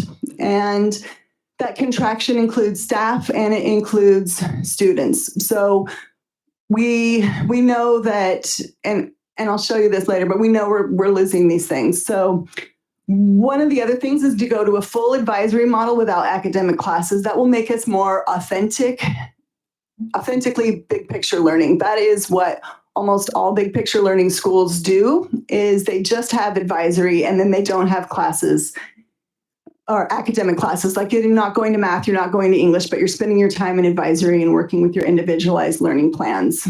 It will allow us to more fully support students who are learning through their interests and help them focus on student passions. It's going to allow us to support the more personalized learning experience, and that will be more project-based. We are going to offer math through Edgenuity, and any student that is A through G would also be doing visual arts and foreign language through Edgenuity, although they also have the opportunity to take those classes at SRJC. And advisors will oversee all subjects through the students' learning plans. So as I mentioned, this is kind of a visual for you so you can see what our schedule change would be like. On Wednesday, all students would come to campus all day for advisory. And then we'd kind of have a new student seminar on Mondays and an optional study hall so that students can still come and get extra support if they needed it. But this also gives more time for students to have LTIs. So we have had instances where students struggle to get an LTI because it was just Tuesdays and Thursdays. And so this gives more opportunities. So some businesses, maybe it's going to be Thursday, Friday, or maybe Monday, Tuesday, and it depends on when they have their one-to-one scheduled appointment, which will also occur during the week. So as I mentioned, we're going to contract and then we're going to expand. So what you're going to see next are the current and proposed staffing. So this is our current model. You kind of saw this before, but this has this is just laying down where we are right now, so it's clear to see. And you can see that we have 6 teachers, special education teacher, and then the general district district costs. And then we have the other positions, principal, counselor, secretary, student advisor, and bilingual liaison. So next year you can see a dramatic change there. So my position would be cut to a half-time, part-time position, 0.5 FTE, and our counselor would be 0.4, and that's going to be part-time for Diana Rudisell, who is Willie Browning next year. So she will have be at 0.8. We, instead of having 6 teachers plus a special education teacher, we will have 3 advisors, and we will have one of those teachers will be 0.5 LTI coordinator, and then also take on Edgenuity. And then this is something that's new that's not on there because I've been talking to Deborah Ryan about our special education teacher.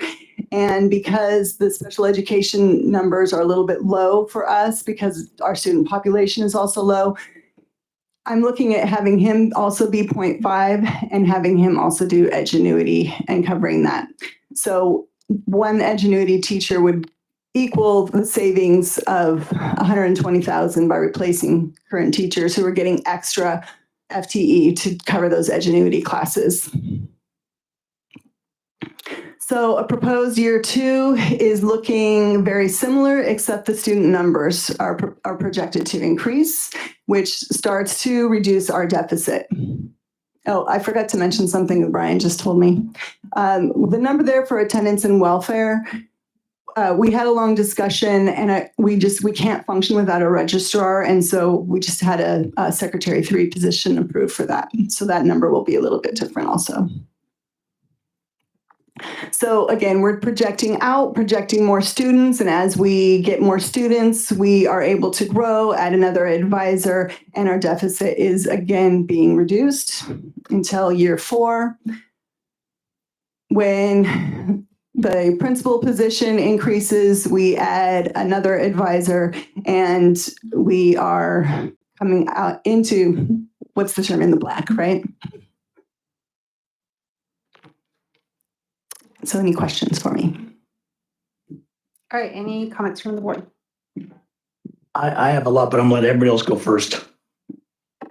Because mine's a little in-depth and it's probably gonna be contrary because I haven't talked to anybody about it, but Great. I'm warning, Okay, well, I mean, I'll just preface what I have some questions, but I think what Rich is gonna say is like, we have a lot of tough decisions that we're making today specifically. Mm-hmm. And you know, I won't even, yeah, it's just, there's a lot going on. And I know that, so when we're talking about North Bay Met, there's a high cost, right, to running this program.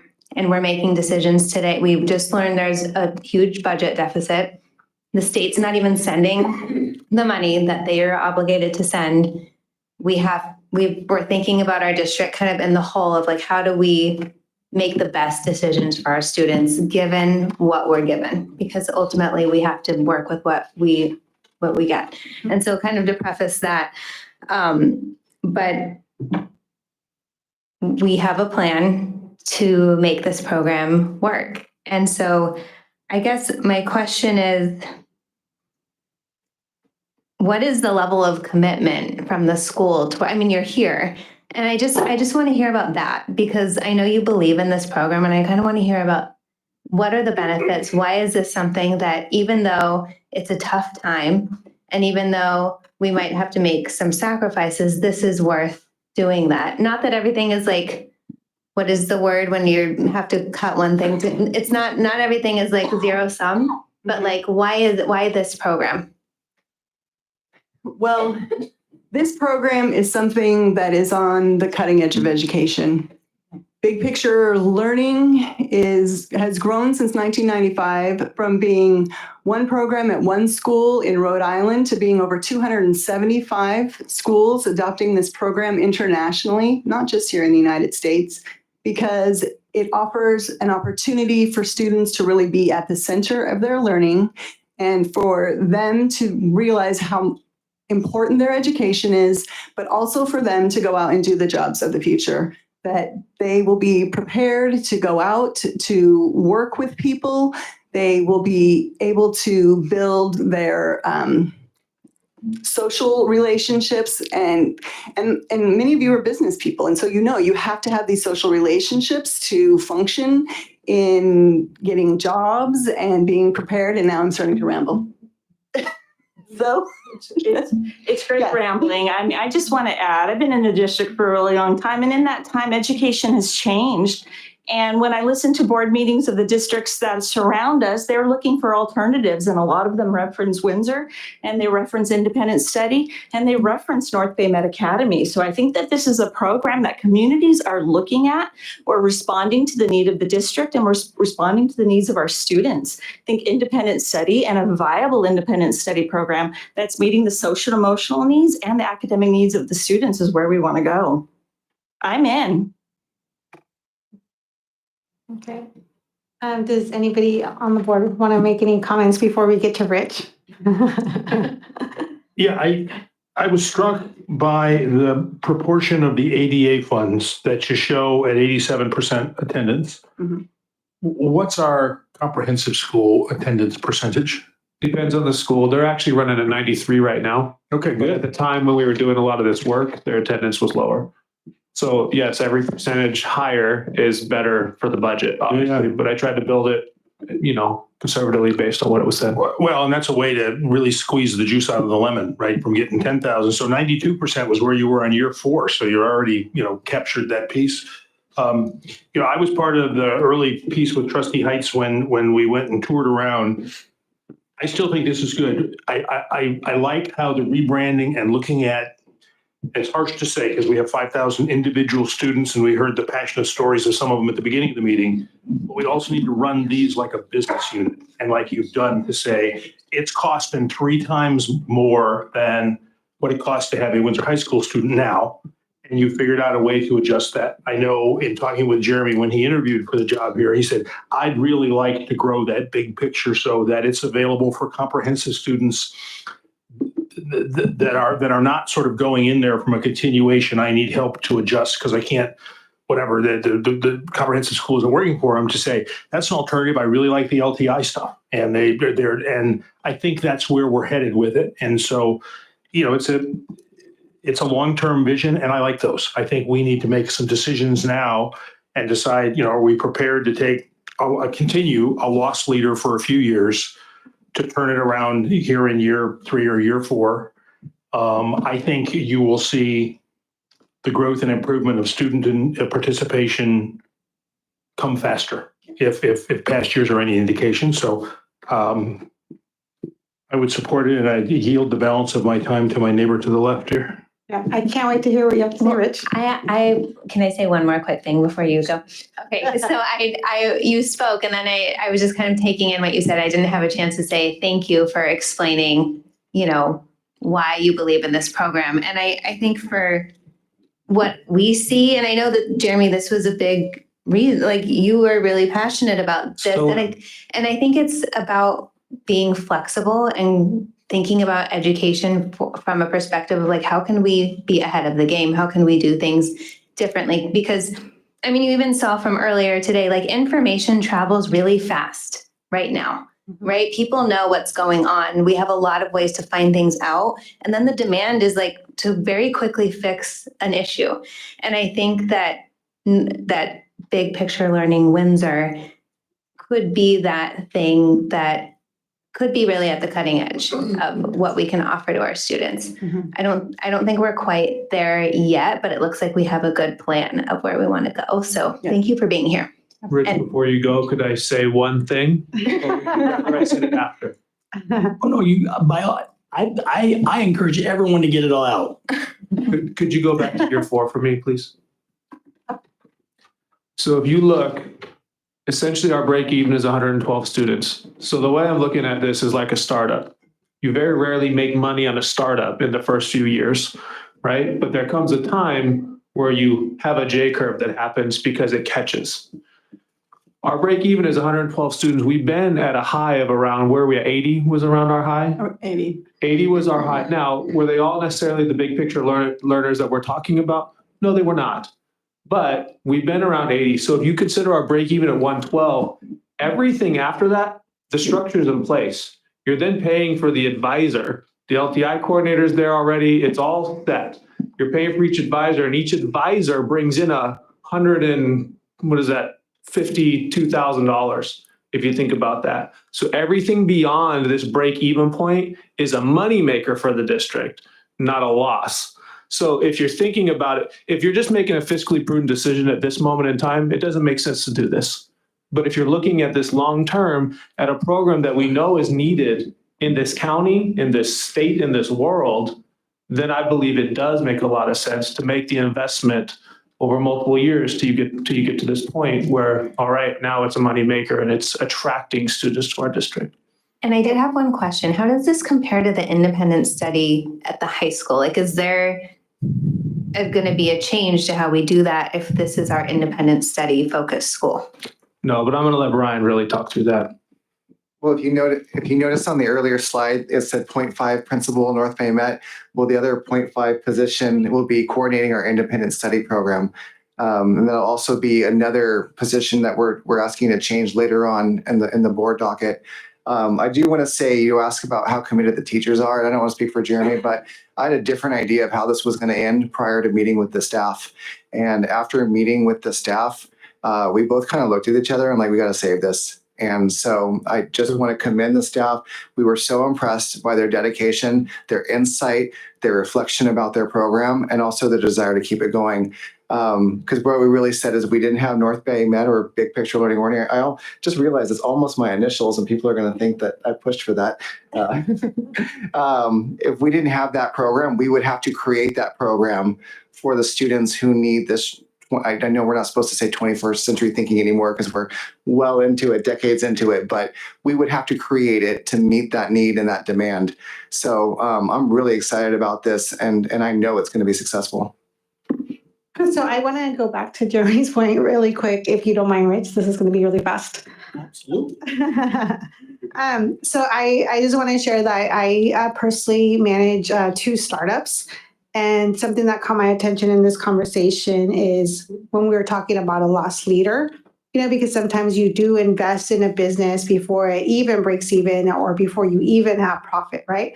But one way I think also to look at this is that there's something called a lead magnet, where you offer a product and you take a loss on it, but because your product is so good that ultimately you're going to make all your money back, right?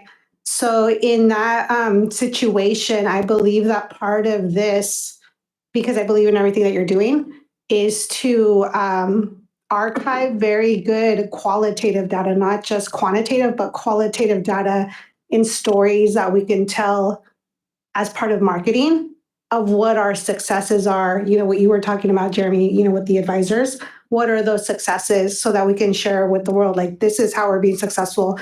This is how Windsor is on the cutting edge. Because then I think at that point we can make all this money back, right? So I just wanted to share that, but can't wait to hear from Rich.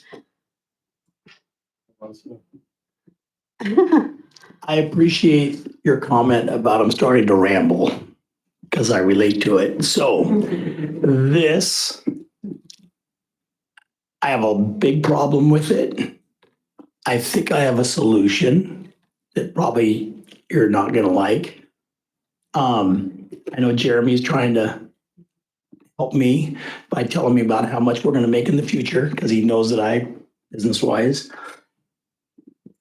This is $1.6 million financially loser to date. If we do this and we break even in 4 years, we've lost $1.6 million. So when we hear about things earlier in the day or in the evening about issues that can be resolved, maybe that might need funds. Well, let's put it this way. We have a list of things that need fixing, and we have this much to deal with it. So I want to start with, I like this. It was one of the first things I was gravitated towards when I first got on the board. And Bill and Eric kind of really were shepherding this through. I like every aspect of it. I just think that we can do the same thing. First off, I don't like the name Big Picture Learning. I don't like when I'm trying to promote stuff and I tell people, North Bay Met, I get this glazed look, and Big Picture Learning, I get this glazed look, and people, it doesn't associate with anything that anybody in their normal life can associate with. Learning through interests, LTI, learning through interests. Everybody goes, oh, that makes sense. My thought is, first off, I'm not going to nitpick on the numbers, but they don't have any escalating costs in there for stuff. That's a small potato issue. I believe that we can accomplish what everybody's goal is, and I believe all our goals are the same, through taking the LTI part of this, and maybe there's some other parts, but the LTI is really kind of the thing that I have noticed that most people gravitate towards. It's the sizzle in the burger, so to speak, right? It's the thing that really people are attracted to. There might be I know there's other aspects as well, but when you talk about the broad market, it's that through the independent study part of it, right? Mm-hmm. So my thought is, and when I'm going through this, how can I, if I wanted to save this, how can I do this and let it grow? And my thought is, take this thing, shut it down, take all the aspects of it that we like and turn it into a core. And this, I'm just going to use these words. And then again, I'm thinking out loud right now. I haven't talked to anybody about it. So this is just my thought process. Take this, we're already at the school, incorporate it into the high school as a core, incorporate it with whatever other programs, because part of the loss is that we have FTE that's not being able to be recuperated. So maybe we can spread that out throughout the high school in certain whatever. So if you're teaching a certain something, well, then maybe instead of, anyhow, I think there can be some synergy between the high school, spreading those FTEs out so we don't have the loss along the way. That is a core. And as that core builds, which we wanted to build, over time, it might grow into the thing that we hope it to grows into. But in the meantime, we're not investing, we're not realizing our return on our investment of $1.6 million for a 4-year period of time. In 4 years from now, if all our projected numbers work, then Jeremy's gonna be going, hey guys, we need to get a site, we gotta do this, we gotta do this, we gotta do this. Our J curve, we're starting to look like Tesla, folks. We're climbing. We need to prepare for it. But we can't even begin to really prepare for it till we're at least breaking even, right? And with some indicators that there's a trend and not a hiccup. I know my wife's at home right now going like, there you are, you're being the cop again. You gotta like ride the budget and make sure everything's being done just right. But we have to, that's our job. We just went through negotiations. People are going, we need more money. This is $1.6 million. This is over 4 years. This is $400,000 a year, just split just evenly. It is a tremendous amount of money. And I think we can reach and do, I'm going to just pull a number off my head, 90%, 95% of what we're trying to accomplish, but we could do it in a way that's fiscally neutral, fiscally responsible, or certainly much, much less of a financial hit by incorporating it into the high school, melding the independent study program with this program and the different things because I know that there's an interest for kids that want to partially be on independent study, partially interact with kids. I'm hearing that a lot from different people. So I would like to save the intent of what we're trying to accomplish for the kids and do it in a way that financially I can justify. And again, I've created a lot of small businesses. I run big businesses. I understand loss leaders. I understand investments.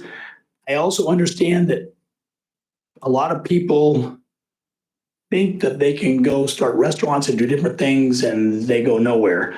And they all believe it. They mean well. They really honestly think that they can grow a certain thing and it doesn't grow. And they used all their best efforts too.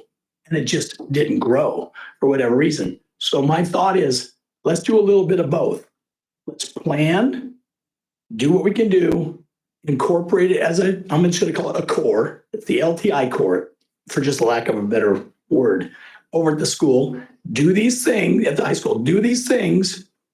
And as your numbers do come forward, then I know that I would be committed to joining in Jeremy's vision. I mean, it's all our visions. I mean, it's a continuation of what you guys intended on in the beginning to go forward. We haven't even discussed next year's budget and the year after budget and the economy and those kind of things. We may not be able to afford it even if you were breaking even in a year or two. We just don't know. I think this is a way that we can maintain the intent, rebrand it a little bit different, more to something that people actually would associate it. And I know that you could Google picture learning and stuff like that, but it still doesn't mean anything to people locally here. In general, from an advertising standpoint, I'm sorry, I'm not hurting your baby. I'm just trying to put your baby in a different classroom to let it grow and mature. And then maybe we can move it to a whole nother campus as it does. Again, I think there's pretty much universal aspirations for this program to grow and become its own thing, but it hasn't. I mean, Jeremy or somebody just said, hey, our high point was 80 students, right? That means that we are 66% of what our goal is. At our high point, we were 66%, which means we've been supporting a 33% deficit. And when we're doing that, we're taking that budget money and putting it into no return on investment at the cost of where we could have put it somewhere else in the district where there's all kinds of needs. Me personally, I'd rather take that savings and slam it in every possible way to get our young people's math scores and things better. You know, as an example, it's something that I'm holding these two guys really accountable for on a go-forward basis. I've been waiting 30 years for that to happen. It's not happening, so it's part of because I know I have two people that know how to fix it and help get that done. Or I have confidence that they know how to fix that. And so I'm going to ride them to make sure that gets done. So in wrapping this up, there's a lot of little arms and legs to this thing, but I believe that this thing can be incorporated into the high school pretty seamlessly as a core, keep all of the same important parts of the process in place. We could distribute the FTEs out where the needs are, so that way where we're having these deficits, they would get absorbed in the high school where those needs are also there. So that way we don't have what's the word? There's an economic term. I can't think of it right now. It's an inefficiency of our FTEs. And that's kind of what this deficit is. It's an inefficiency of our FTE and our administrative costs. That eliminates those things or greatly reduces it. So then that way you have the time, we have the time to put those efforts in to grow it. And if it grows and in 2 or 3 years or whatever, Brian's over here going, hot damn, look at that thing. We're up to like 126 kids. We need more space, right? Everyone's going to cheer. So we did it like a small business, but we did it we didn't put our restaurant on the corner that everybody was going to see. We had it in a littler shop down an alleyway, and everybody got that good food. I know you're hating it, but anyhow. So Rich, if I could just jump in, because as I said, we had a different idea going in. We had that idea. We couldn't run it as a core because they have a complete different attendance model, independent study, but we did look at the school within a school model. So essentially that's what we did with Windsor Oaks. We brought it back onto the Windsor campus. We combined the admin. So we're overseeing both the Windsor High School and the Windsor Oaks Academy on the same campus. We thought, well, maybe we could do that with a third program and then cut down on the administrative costs. The things that aren't being reflected in here is that we have programs that we have to have. Home and hospital, independent study. We're starting this virtual academy as well. All of those are built in to the overall bigger picture. And so if we did that, which we absolutely could explore, and we did look at that model, we still would not recoup all of the money that's listed there because we would then have to still employ other people to do that. They graciously and effectively said, we will take on all of independent study to fill out the rest of our FTE until we are able to have the number of students. We would have to pull that back out, rehire those teachers, and still expend that money. So Jeremy and Austin did a fantastic job of showing that, but it doesn't capture the true cost that this program costs and what we would have to pay if they were not there. And yes. So, thank you, because that's what I thought was the case. So this is a subsidized model. So if we took independent study out, North Bay Net for it is even at a greater draw. These numbers, excuse me, is that right? No, they're not included. So what we did is we balanced North Bay Met's numbers in year the next year with independent study. So meaning like we're not hiring those independent study teachers next year. Right. We applied that FTE to North Bay Met. Okay. We applied a portion of Diana to Windsor High School to be able to make up her full FTE. So we stretched in every way to make sure that we're maximizing every single penny that's going into this program. And then once the enrollment gets to the level, then we'll need to start pulling back some of the independent study work and hiring different people. But at that point, the program pays for itself. Brian, I have a question for you because I understand you're consolidating in order to save as many costs as you can. So I understand those pieces, but what I was worried about or concerned about is because you have like some of the things that you mentioned are like entrepreneurship and the arts and different things that the students have access to. And my concern is, do you see that as competing in any way with some of the cores if you do like the school within the school model? Like, for example, is that competing with like Vineyard or Culinary or other cores that also have an entrepreneurship kind of like offering? So the partnership academies are extremely directed. Like there are standards we have to follow, industry partners that we have to use. And you are very set on the path. We tell you exactly the classes you have to take as part of that industry pathway. The beauty of learning through interest is that it's the students in control.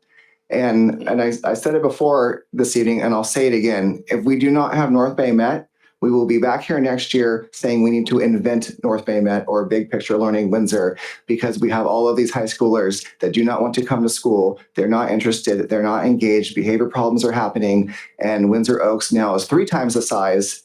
And that is a lot more expensive to run than North Bay Met Academy or Big Picture Learning Windsor. So the key words are that it's student-led, right? That is the magic of it. And engaged. And when you have engagement, your attendance goes up, your behavior goes down, and your graduation rates go up. I also want to add that we have quite a few students who come from outside of the district who would have never attended Windsor High School in the first place. And we have a couple parents here this evening who reside in Windsor, who were not attending Windsor schools, but returned to attend North Bay Met Academy. So we're not pulling all of our students from Windsor High School. We're creating our own batch of big picture learners. Do you guys mind if I just speak for a minute? I'm a parent of a big picture learner who graduated from Big Picture Learning. I was also one of the founding members of Big Picture Learning. Some of the history of Big Picture Learning, we opened up Big Picture Learning a year and a half before COVID hit. So my son was the first 9th grade class to come into Big Picture Learning. And COVID hit in the March of his 9th grade year. He did some of the most amazing things in those classes before COVID hit. He went to Yosemite. He came and talked to the board about his trip to Yosemite.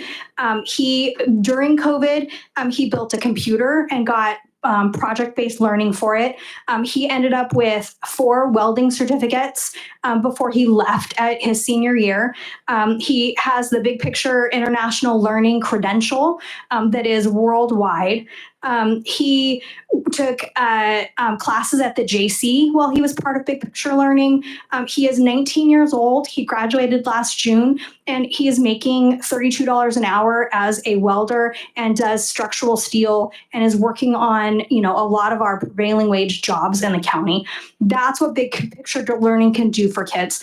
And I love the high school. I think the high school has wonderful cores, but if you have a child who is driven as mine, the high school would never have been a good fit for him. He started struggling and having a really hard time engaging in how directed school was in 7th and 8th grade. And I knew that if I didn't put him in an alternative ed situation similar to Big Picture Learning, he was going to end up in alternative ed. I mean, he was not a kid who could sit in a 90-minute core. So if you guys want stories, there's lots of stories of kids that have been successful. And I also think that part of what we see right now in the enrollment in Big Picture Learning has to do with the history of the timeline that it's been available and open to the public, it just didn't get a good start. It was never able to get off the ground because COVID hit so quickly. And as one of the founding members, when I had decisions that could help shape this school, and the children that I thought about was my son. It was serving kids like my son who are so intelligent. I mean, he built race cars. He raced at Petaluma Speedway. He did project-based learning around all kinds of things, brought math in. I mean, it was the most wonderful thing for him, and he wouldn't have gotten that anyplace else in the county.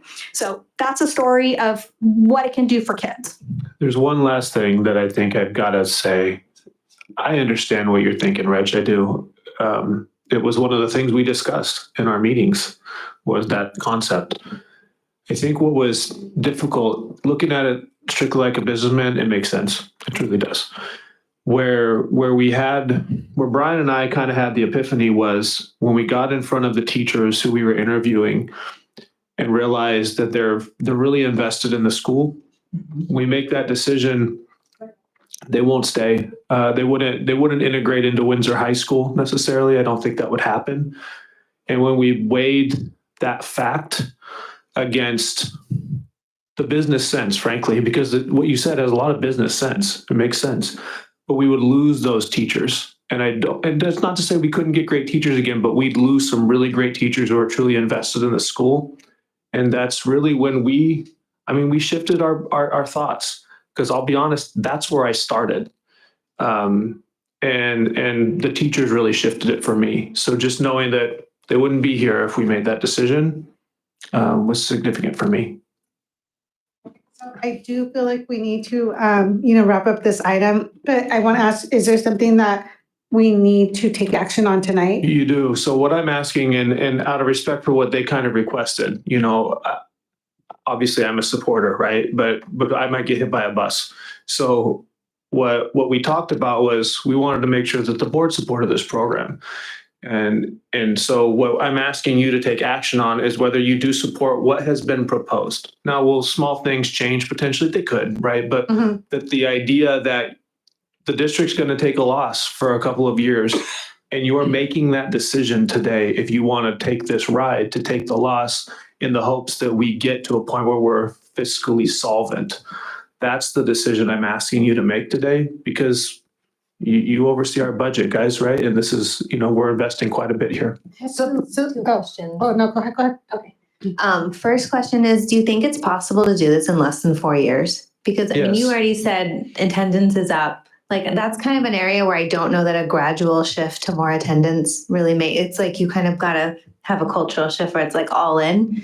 So what are we thinking a timeline could be? Well, we're working with Target River. We're going to do a campaign. If you guys approve this plan, we've held off obviously because we wanted to see if you're going to approve.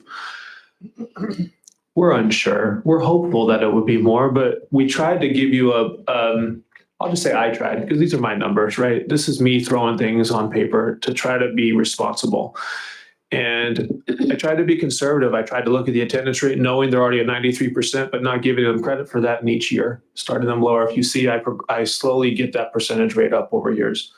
And really, I think I only added 24 students a year. Is that right? I can't remember, but I believe that's kind of what I built, because it felt really doable and didn't want to give you something that wasn't. Could we get 50 in a year? We might. We don't know. It's a hard one to know. And I should be quiet and have you guys talk. But So if I may, and I don't know, Bill, if you want to speak to this idea, but I don't know how the board feels right now. If you feel like you need more information, I do. Where we could revisit this item in March and possibly have an earlier meeting in March so that we can get to this. The only downside to that is we can't start the campaign to increase enrollment for next year. So, Bill, do you want to expand on that at all? Yeah, I think there's some questions. I mean, we're seeing this for the first time. And I know we have, it looks like some staffing. We'll wait till we finish their sidebar.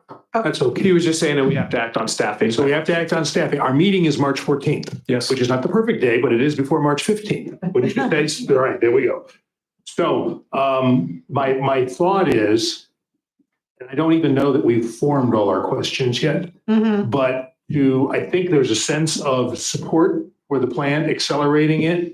There's this interesting school within a school that, again, wasn't presented as we looked at that, right? It would have, I think, been helpful to say, we looked at a school in a school and here's why that's not part of the solution. So one of my thoughts is if we could continue it for another month so that, and I think it would be supported in a sense, but I think there's some additional questions. I don't know that it will be supported as presented right now. Would you? I'm getting, I can always count. No, it does feel a little bit raw right now because one of the ideas, for example, that I feel like we don't have enough time to get to is, something that Rich mentioned, which is about even the name. I agree with what you were saying.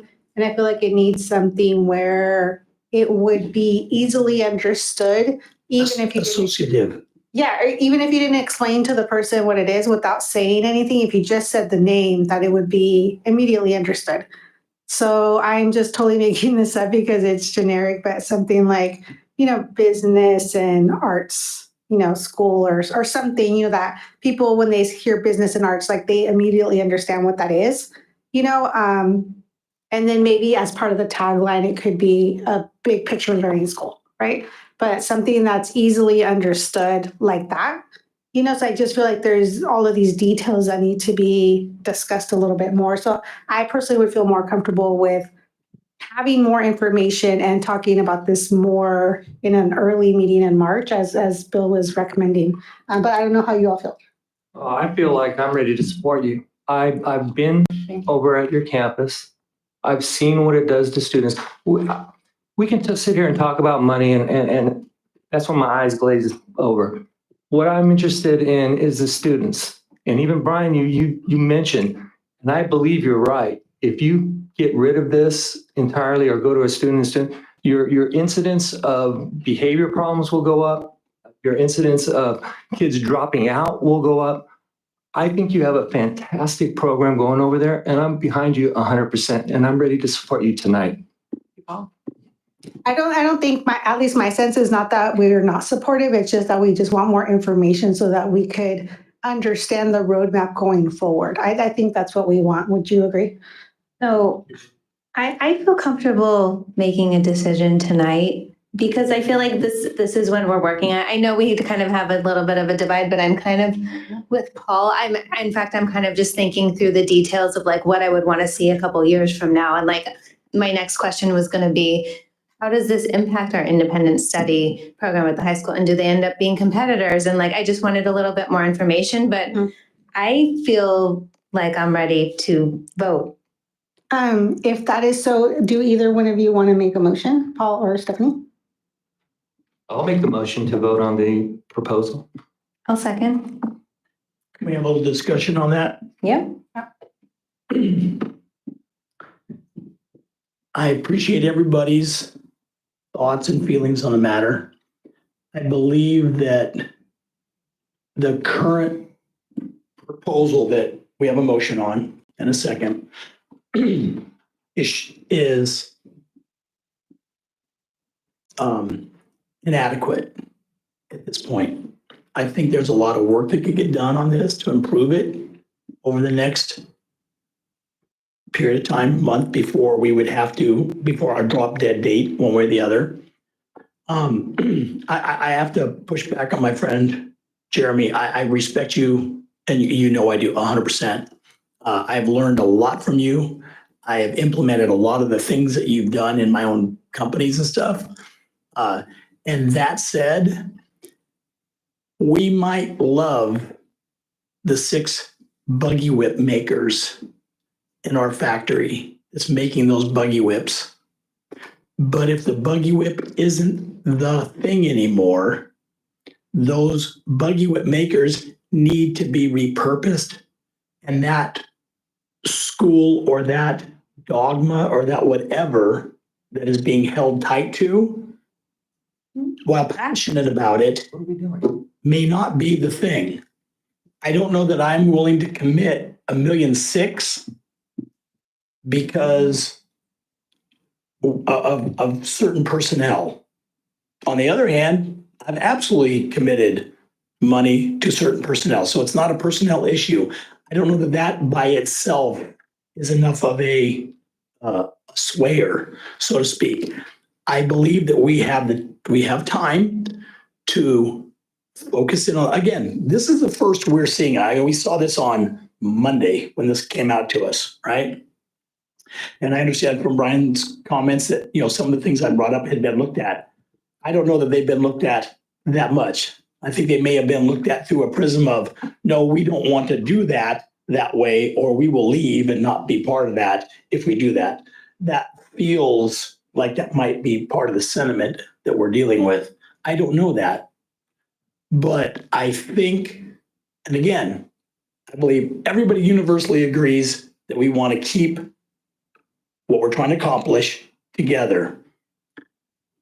How long have we had big picture learning? 6 years. 6 years. And our high point was 80 students. And we think now all of a sudden we're going to create 120. We're going to advertise, we're going to do all these different things. Again, my middle son, to your point, he's just like your son. He's welding, getting into all those different things. So I understand the need.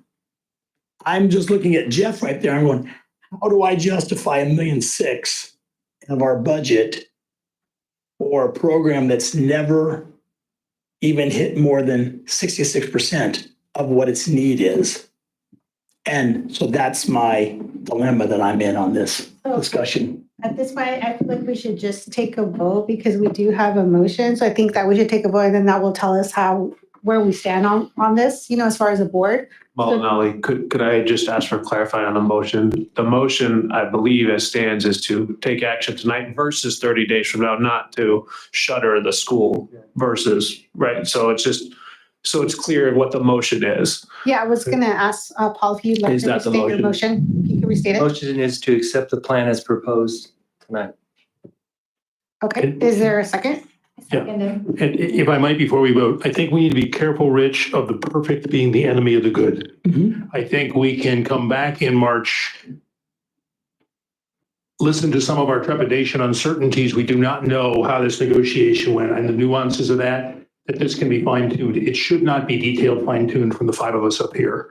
But I think, if it looks like there's a straw vote that we may go to get this approved, to come back and we will continue to refine this, right, to talk as we go forward. But All right, so yeah, it's a leap of faith, to be sure. And really quickly before we vote, Rich, I respect you and I value your opinion. I feel like what I'm hearing is that there are going to be costs that are in here that are going to carry over to our other schools if we vote no.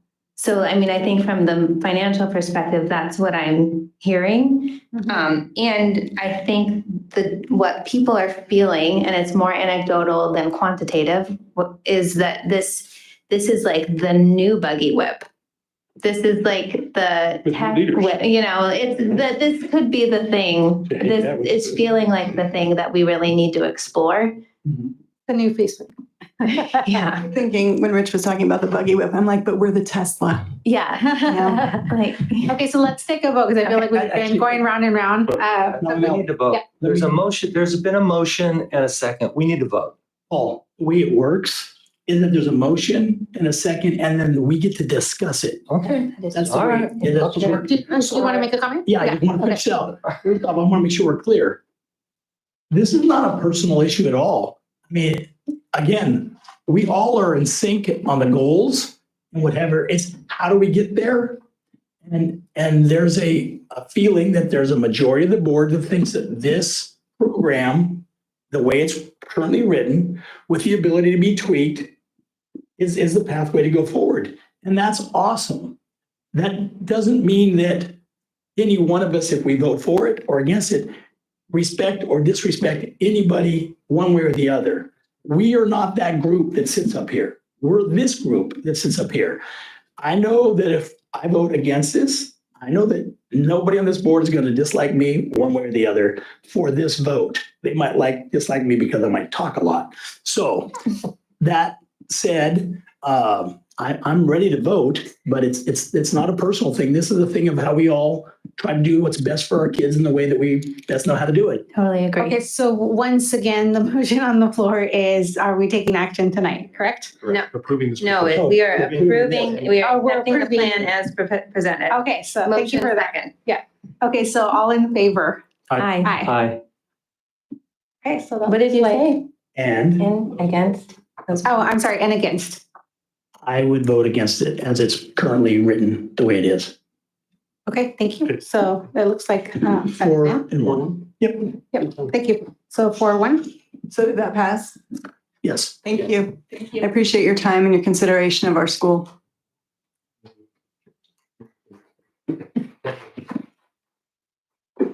Okay. I know, yeah, I got it. Yeah, so I know 5.2 is the strategic arts plan, but because, that was a lengthy item, Jeremy, is there anything that we could possibly postpone until the next month? But it looks like we have people here waiting for other items? No? Yeah. The only No, we're item gonna that we do could this. postpone is the inter-district transfer policy. Everything else is time sensitive. Okay, so that one, which number is that? It's 5.8 currently. As written. Okay, so can we table that then to the next one? We would have to have board action to do Yeah, so. I would make a motion then with that. Thank you, Jeremy, for pointing that out, that we table what is on the agenda as the 5.8 consideration of board policy 5117 inter-district transfer till our next meeting. Is there a second? Since it's towards the very end, what can we We just? decide later. Can We'll trail, okay, Okay, Does that make sense? okay. yeah. Okay, thank you. So we're gonna move ahead with item 5.2, which is the strategic arts plan. And this is just for discussion, not for Just dis- approval tonight. Just No action. discussion, no approval this evening. I'm going to come back in March. And by the way, today is February 15th. I messed up on that slide. Can we go to the next slide? So first of all, I am so overjoyed to be here and proud to be part of the Windsor Unified School District and the Windsor community. We started our strategic arts planning, meaning editing our first plan. We're now going into the second plan. So we started our first 5 years ago, and we are now moving into a second plan because we have been very, very successful with our strategic arts planning. And so now we are looking for ways of expanding access and equity for our students in the arts. And we started out at the beginning of the fall, and over this time we have had a total of 22 people who have been part of this process. Many of whom have come to every meeting, who have been there on Zoom, who have given their feedback as we've been creating this draft of the plan. And it's been a really wonderful experience, and one that I felt really honored because I get to talk with my counterparts in other districts. And to be honest, they're struggling to get people to the table. And we just kept having people coming to the table. And I am so, so proud of everyone who is on here and is representative really of our community. So next slide. I had an epiphany and realized we need to focus on who we are as a district as we're planning for the arts, not separately. And so our team started with our 4 foundational pillars that this board has approved and that we are proudly flying as our district. And so we came to the table immediately looking at these pillars, and we can switch to the next one. We then approached each pillar with the idea of what strategic planning items go with each pillar. And then we agreed as a whole group that diversity, equity, and inclusion and culturally responsive practices are an umbrella over all those pillars, over all of those strategic items. We can pat next slide. And once we did that, we came together and asked the question, how do we define and implement art success in each of our Windsor pillars? And we did this with brainstorming with our Strategic Arts Committee. I also had a really great opportunity to do the same activity with our Windsor arts teachers on our October 20th Professional Development Day. And so I gathered all that information together along with, and then brought it all back to the committee. And that started creating what our strategies and actions are. Next slide. The second part of this is that we're also surveying the community. And for various reasons, that mainly because of survey fatigue and making sure we don't put all of our surveys out in 1 month or 2 months, we actually started this survey on February 7th. And so today is February 15th. Since that date, we have so far had 95 people respond to the survey, both English speakers and Spanish speakers. And we are having the opportunity, that's going to be included in the plan, are not just priorities that the representatives of the Strategic Arts Planning Committee have, but also direct priorities that are coming from the data that we're getting from the survey. The survey has been shared through homeschool communication at each site. It's also been shared out through Parent Square and social media. Thank you, Heather Bailey. And our 9th through 12th grade students, I'm hoping to have them take it at school. We're actually going to take the survey and hopefully put it into the Qualtrics program so that we can give that a try as well and have our 9th through 12th grade students take it. And then also, we have shared the survey through the Town of Windsor Parks and Recreation mailing list. And so we're getting people who are active in community events as well, who are responding. So it's exciting to see as things come in. And in a bit, I'll share a couple of things that we actually right now I can share with you. I wrote it down. Some of the things that are coming out of the survey so far are that our respondents want to see increased access to the arts at the elementary levels, especially at Maddie and at Callie at the primary grades. They want to see increased access to beginning classes at the 6th through 12 level so that students have an entry level to an arts medium or multiple arts media so that when they move into the high school, they come in with an understanding of what interests them. And then also an interest in increasing after-school opportunities through either district programs or community partnerships. So that's what's starting to come out so far, and that's being included in our strategic arts plan. Next slide. I'm going to leave this up here for just a moment. So one thing I want to make a big deal about is this is a draft in progress. We're going to come back to you in March and say, hey, we've got some more feedback. We've gotten feedback from you. We've continued to work with district leadership and our strategic arts plan, and this is where we're at now. That QR code will take you to the draft in progress. And I want to just acknowledge Gabrielle Gamboa, who's standing here next to me. She is, along with Sherry Flores, one of our teachers at Brooks, is one of our teachers who has graciously agreed to be a reader, editor, writer on the Strategic Arts Plan. So we're continuing to do that as a small team as we refine the plan. Because it's been all about collecting and collecting, and then now we're refining. Next slide. So what I want to do tonight, I'm not going to get into the weeds on this because we'd be here all night and into tomorrow, but I want to share some of the goals that have come out. And so our first goal under Pillar 1, we had 2 goals, and they focus on adopting inclusive student-centered approaches to arts education. That includes cultural responsive practices, and then also continuing our commitment to arts integration.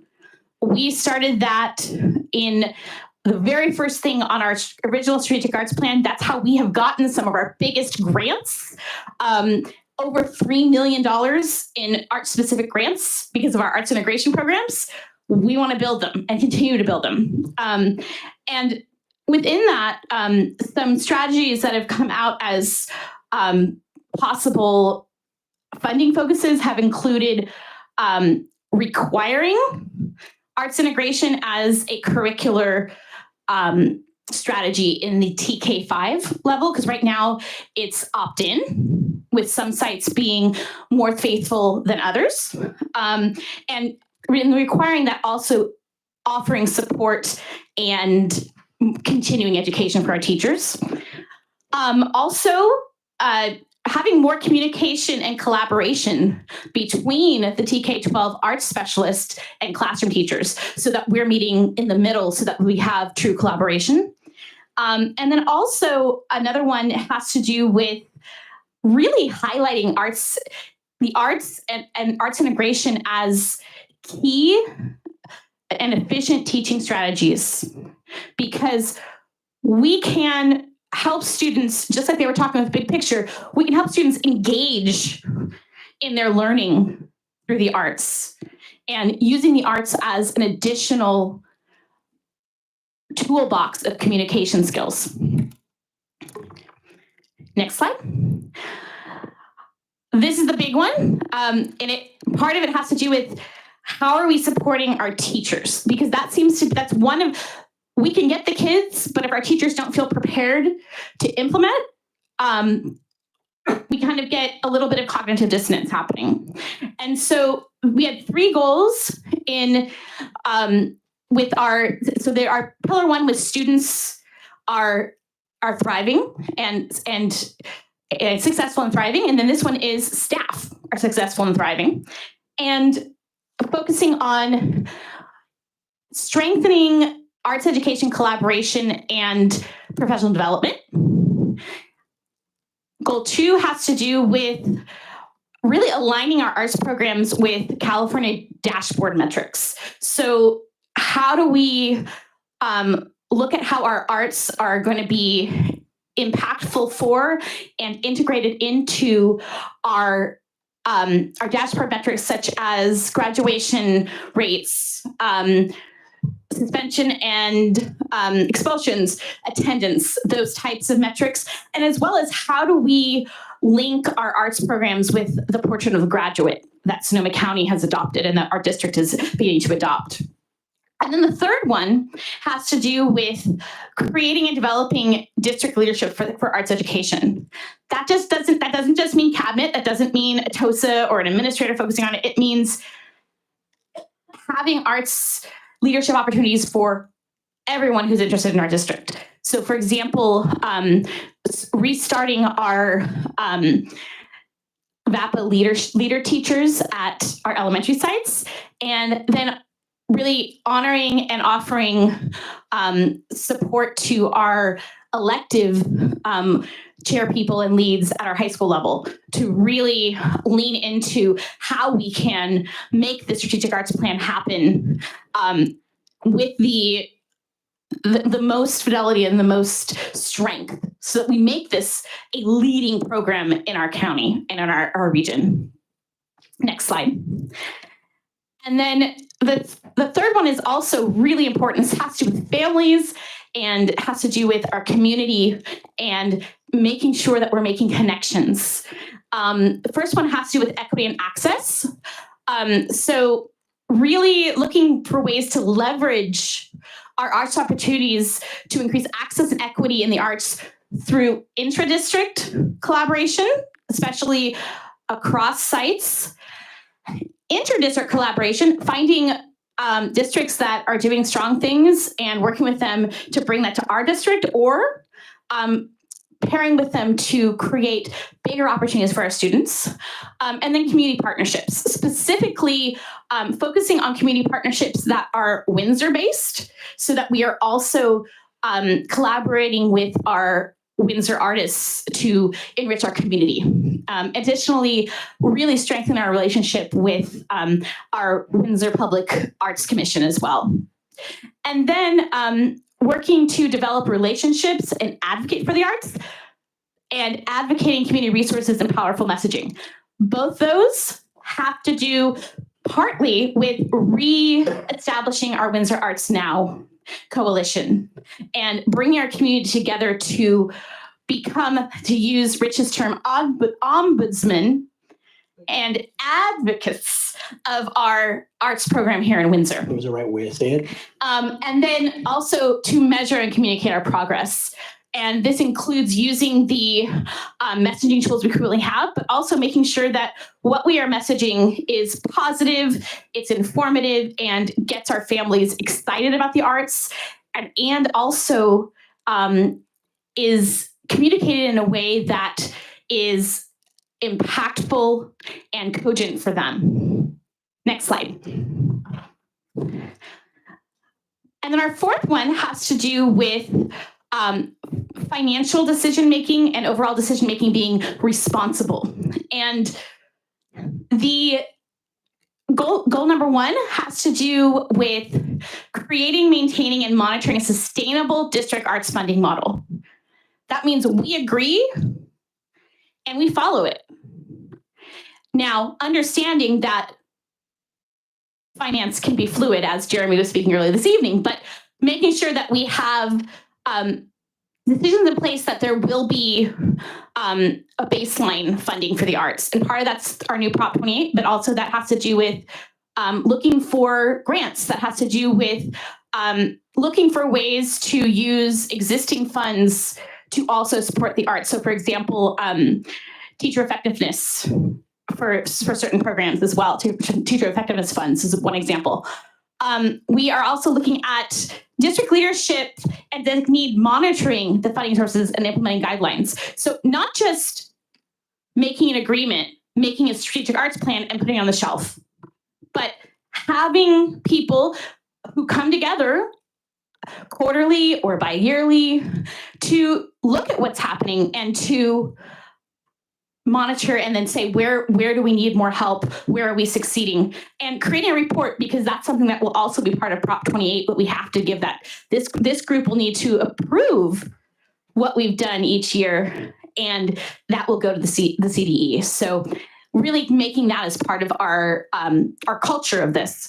And then the third one has to do with the district leadership pursuing local, regional, and national funding sources, public and private, AKA grants.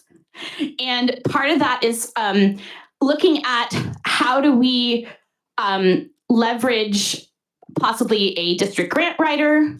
How do we also support and guide teachers to create programs that are going to lend themselves to receiving grants?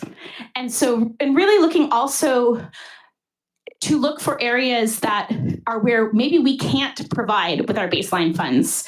So for example, ways to supplement or make larger our money for supplies, materials, repairs, the maintenance and sustaining of a program. Because we can have all the teachers in the world, but if we don't have supplies to teach the students, our programs aren't going to be as successful.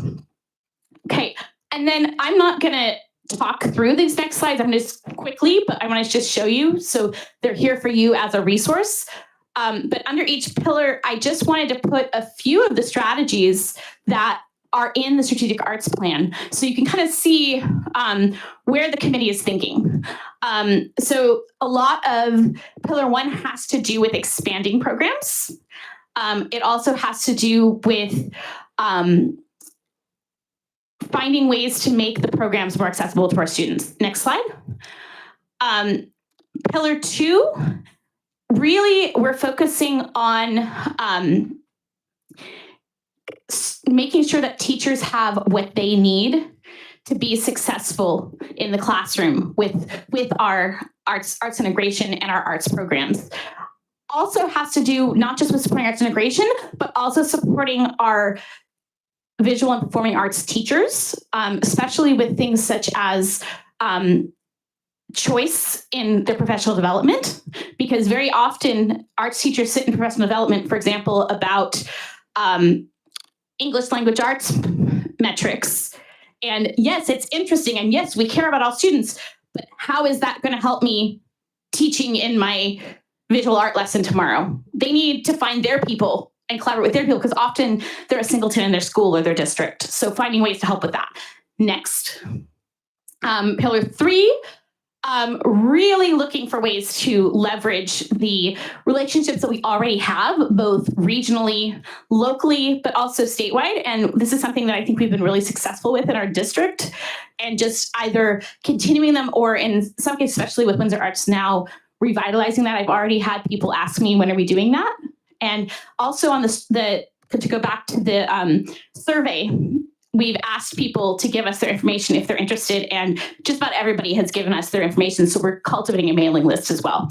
Next slide. And then for pillar 4, really looking at ways of being very intentional in the language that we use about the arts, and in the processes that we use in prioritizing funding for the arts, and specifically making sure that we have consistent language across all of our funding and strategic documents. So for example, pillars matching with LCAP, matching with Prop 28 documents, and really making sure that everybody's on the same page. And next slide.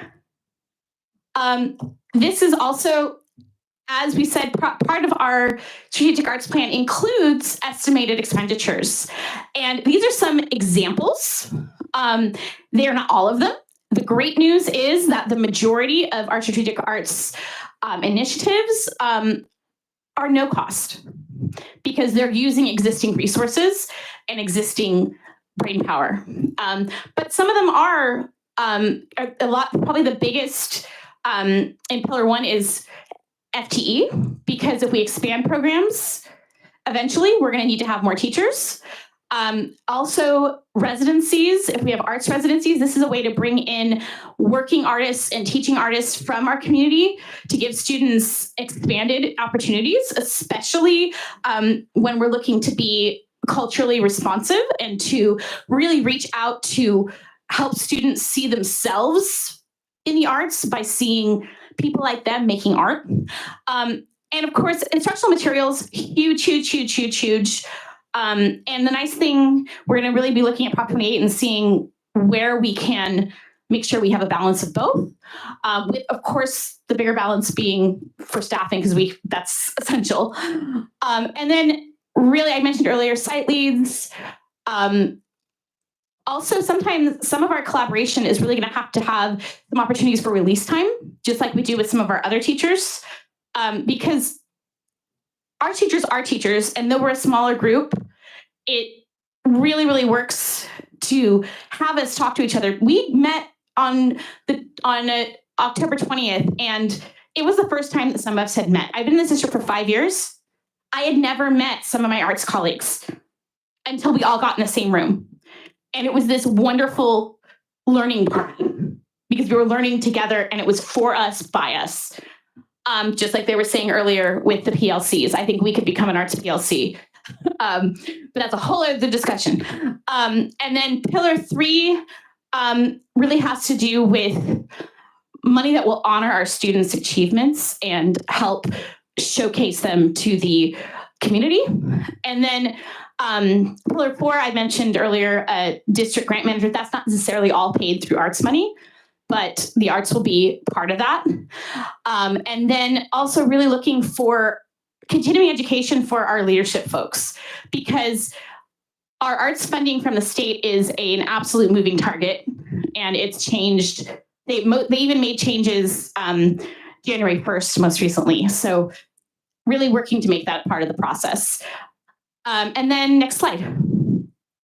And I want to just end with 2 things. First of all, successful implementation of our strategic arts plan will increase arts education access, equity, and quality for all of our students, staff, and community. And my next thing, though, is I have what I'm hoping is I'm going to come back March 15th or March 14th, is that next meeting, with something that's more of a final draft. But I'm not sure, and maybe this is a question here, but what the next process is, because I would like feedback if it's appropriate from the board. You've been given access to the document. I gave you the most recent document in paper, but then there's also I believe it's been shared, most recent has been shared or can be shared with you, the active link. And I really, really look forward to hearing what this group, because you are also representatives of our community, has to say about this and how we can make it better and make it something that can be really relevant and measurable and doable for our community. Thank you. I'll just add, and just so we don't confuse things. So this is everything, strategic arts plan. You also have Prop 28 plan that will come, but they're not, that's built within this. So just know that, because Prop 28 currently is projected around 700,000. There's more costs in this plan than what Prop 28 will pay for. Just because it gets confusing. It is confusing, though. Prop 28, we are ahead of everyone else. Everybody's scrambling to create this because it's going to help with Prop 28. It's going to help with it's going to guide our Prop 28 priorities. Okay, so basically there's no action that needs to be taken on this. No, but I would like, how do we want to proceed with feedback? You'd like feedback, right? As much as you can give. Obviously, it takes time to look through this, but. And is there a way for them do they have to only do it here? Or is there a way to have it where a representative can either give the feedback to you or to one member? There's lots of ways we could do this. I mean, I think it'd be nice to have some feedback here, but if you wanted to give me direct feedback, that would work too. Okay, I agree. I think I'd like to hear from some of the board members to see where they're at, after hearing all this information. Okay, well, I just want to say thank you for sticking around. Thank you for the presentation. I mean, it seems pretty high level, but also comprehensive. I don't know that I have any specific feedback to add because it looks like you had a good group of people providing input. So I'm not going to be contributing any feedback today, but I just wanted to commend you for a lot of good work, and I appreciate it. I also just want to thank you for your presentation. I too, this is the first time seeing this, so I don't have any other feedback for tonight. It looks like you did a good job. Rich? I just took it all in. And so as I think more about it, I'm sure I'll come up with something, but it won't be tonight. And my hope is that you'll have a chance to look at the plan more in depth and then offer feedback. Yeah. And then Bill, I know you've been very involved with this effort. Do you have anything you want to share? I do. I have a couple of things. So just in context, and this document is actually on our district website still. It's the Visual and Performing Arts Action Plan 2017 to 2023. It was a 5-year plan, had a gap year because it's phased, and I don't think you used that word tonight, but I didn't. Of things to happen. There's 33 different categories of things. But I'd urge you to look at the board, when you're looking at this plan, the draft. I like that we've shifted from visual and performing arts, which always is sort of like whatever the other words we were talking about that we had to explain, that an arts plan becomes clear. The vertical and horizontal, vertical being within a discipline throughout the grades like a silo, and horizontal being that between sites and intra-district and inter-district is so important. Elizabeth inherited and grew it, where we still are the arts leader in the county. Art Quest down at Santa Rosa has come on very hard times, I understand. But I will share that when you see this and the sort of overall spending was in the 4 pillars, some of those things are year 2, year 3, right? So you'll start to see. Yeah, I was looking at the draft when we did it in small print of the strategic art plan, that some of it's renewing things we already did. Some is looking at things we had in the plan and say, yeah, we're not going to do that anymore, or events have overcome that. I will share a point just because it's interesting, because we're going to cover this exact position in a couple agenda items. Within the last couple of meetings, it became clear to me, and certainly was, I think, the interest of the groups when we get to funding, is probably the indicator for most plans in most jurisdictions is to have an integrated arts coordinator. probably a full-time position and probably make that investment very early in the plan implementation, because so many things need, and we're cutting Atosa down later on. So we need to reconcile that, however that's going to get reconciled. But yeah, thank you for this. I think our community outreach, I'll tell you, one of the people who've been integral to a conversation is Olivia Lamont, our planning coordinator, who's an arts person and who has the Arts Commission.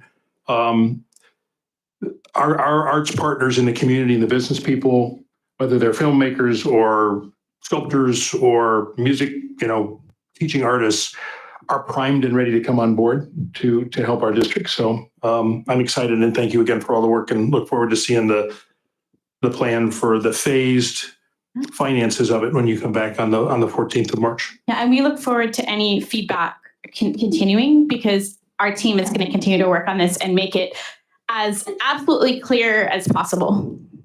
Thank you. I do have a comment. Sorry, I was waiting for everyone to speak before I went, but I was wondering, is it possible you can go back to the graphic with the umbrella?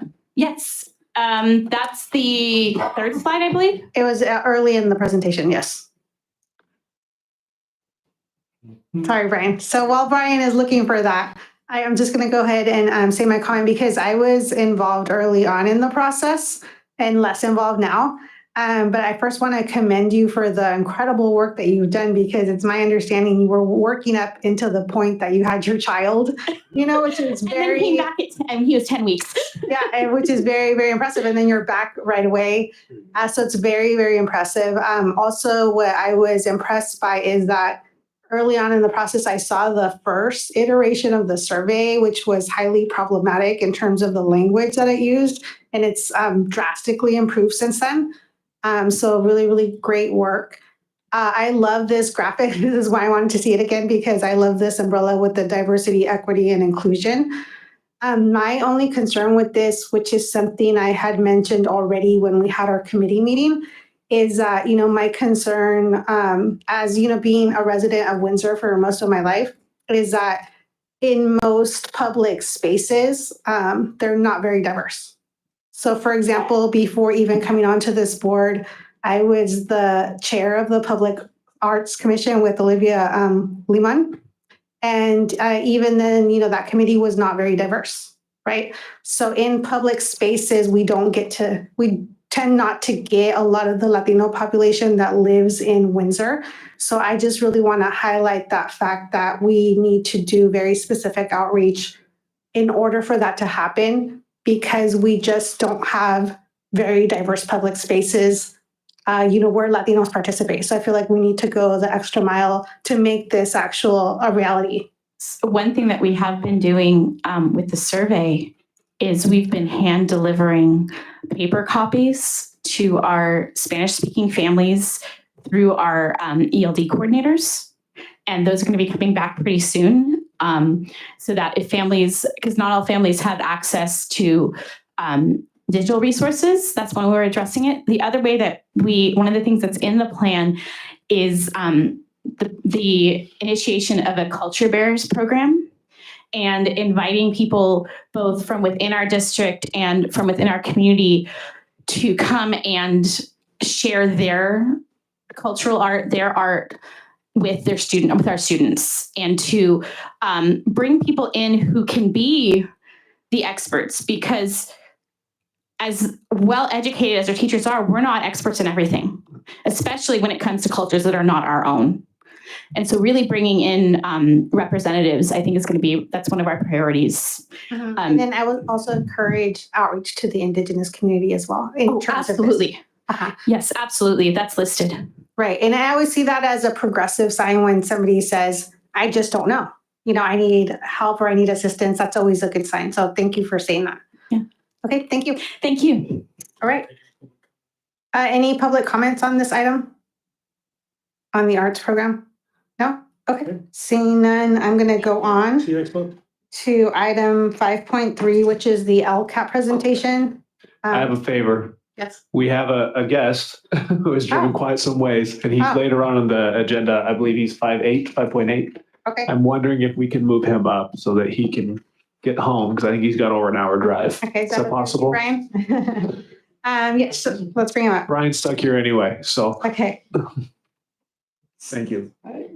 so we're gonna move on then to item 5.8. I'm not sure what the numbers are anymore, but it's. Yeah, it's You got it? 5.7. Yes, 5.7. 5.7, Yeah. okay. Thank you. Should negotiate. 5.7. Mr. Superintendent, any lead in or should I just go? So I just want to say that this is the consideration of renewal of contract with ISM Advisors to engage on a survey to the community to see if there's potential support for a bond measure. So, yes, thank you for being here. So we work with ISM Advisors. We've worked with ISM Advisors in the past in Windsor. And I know that we've talked about considering a bond in the future. So what I'm asking for you to do tonight is listen to what he has to present to see if we want to go out to survey our families to determine if we'd like to go out for a bond potentially in November or the future. And that would require us not re-upping actually, getting a contract with ISM Advisors again. Sorry, I had an email I was looking at, so I was not paying attention.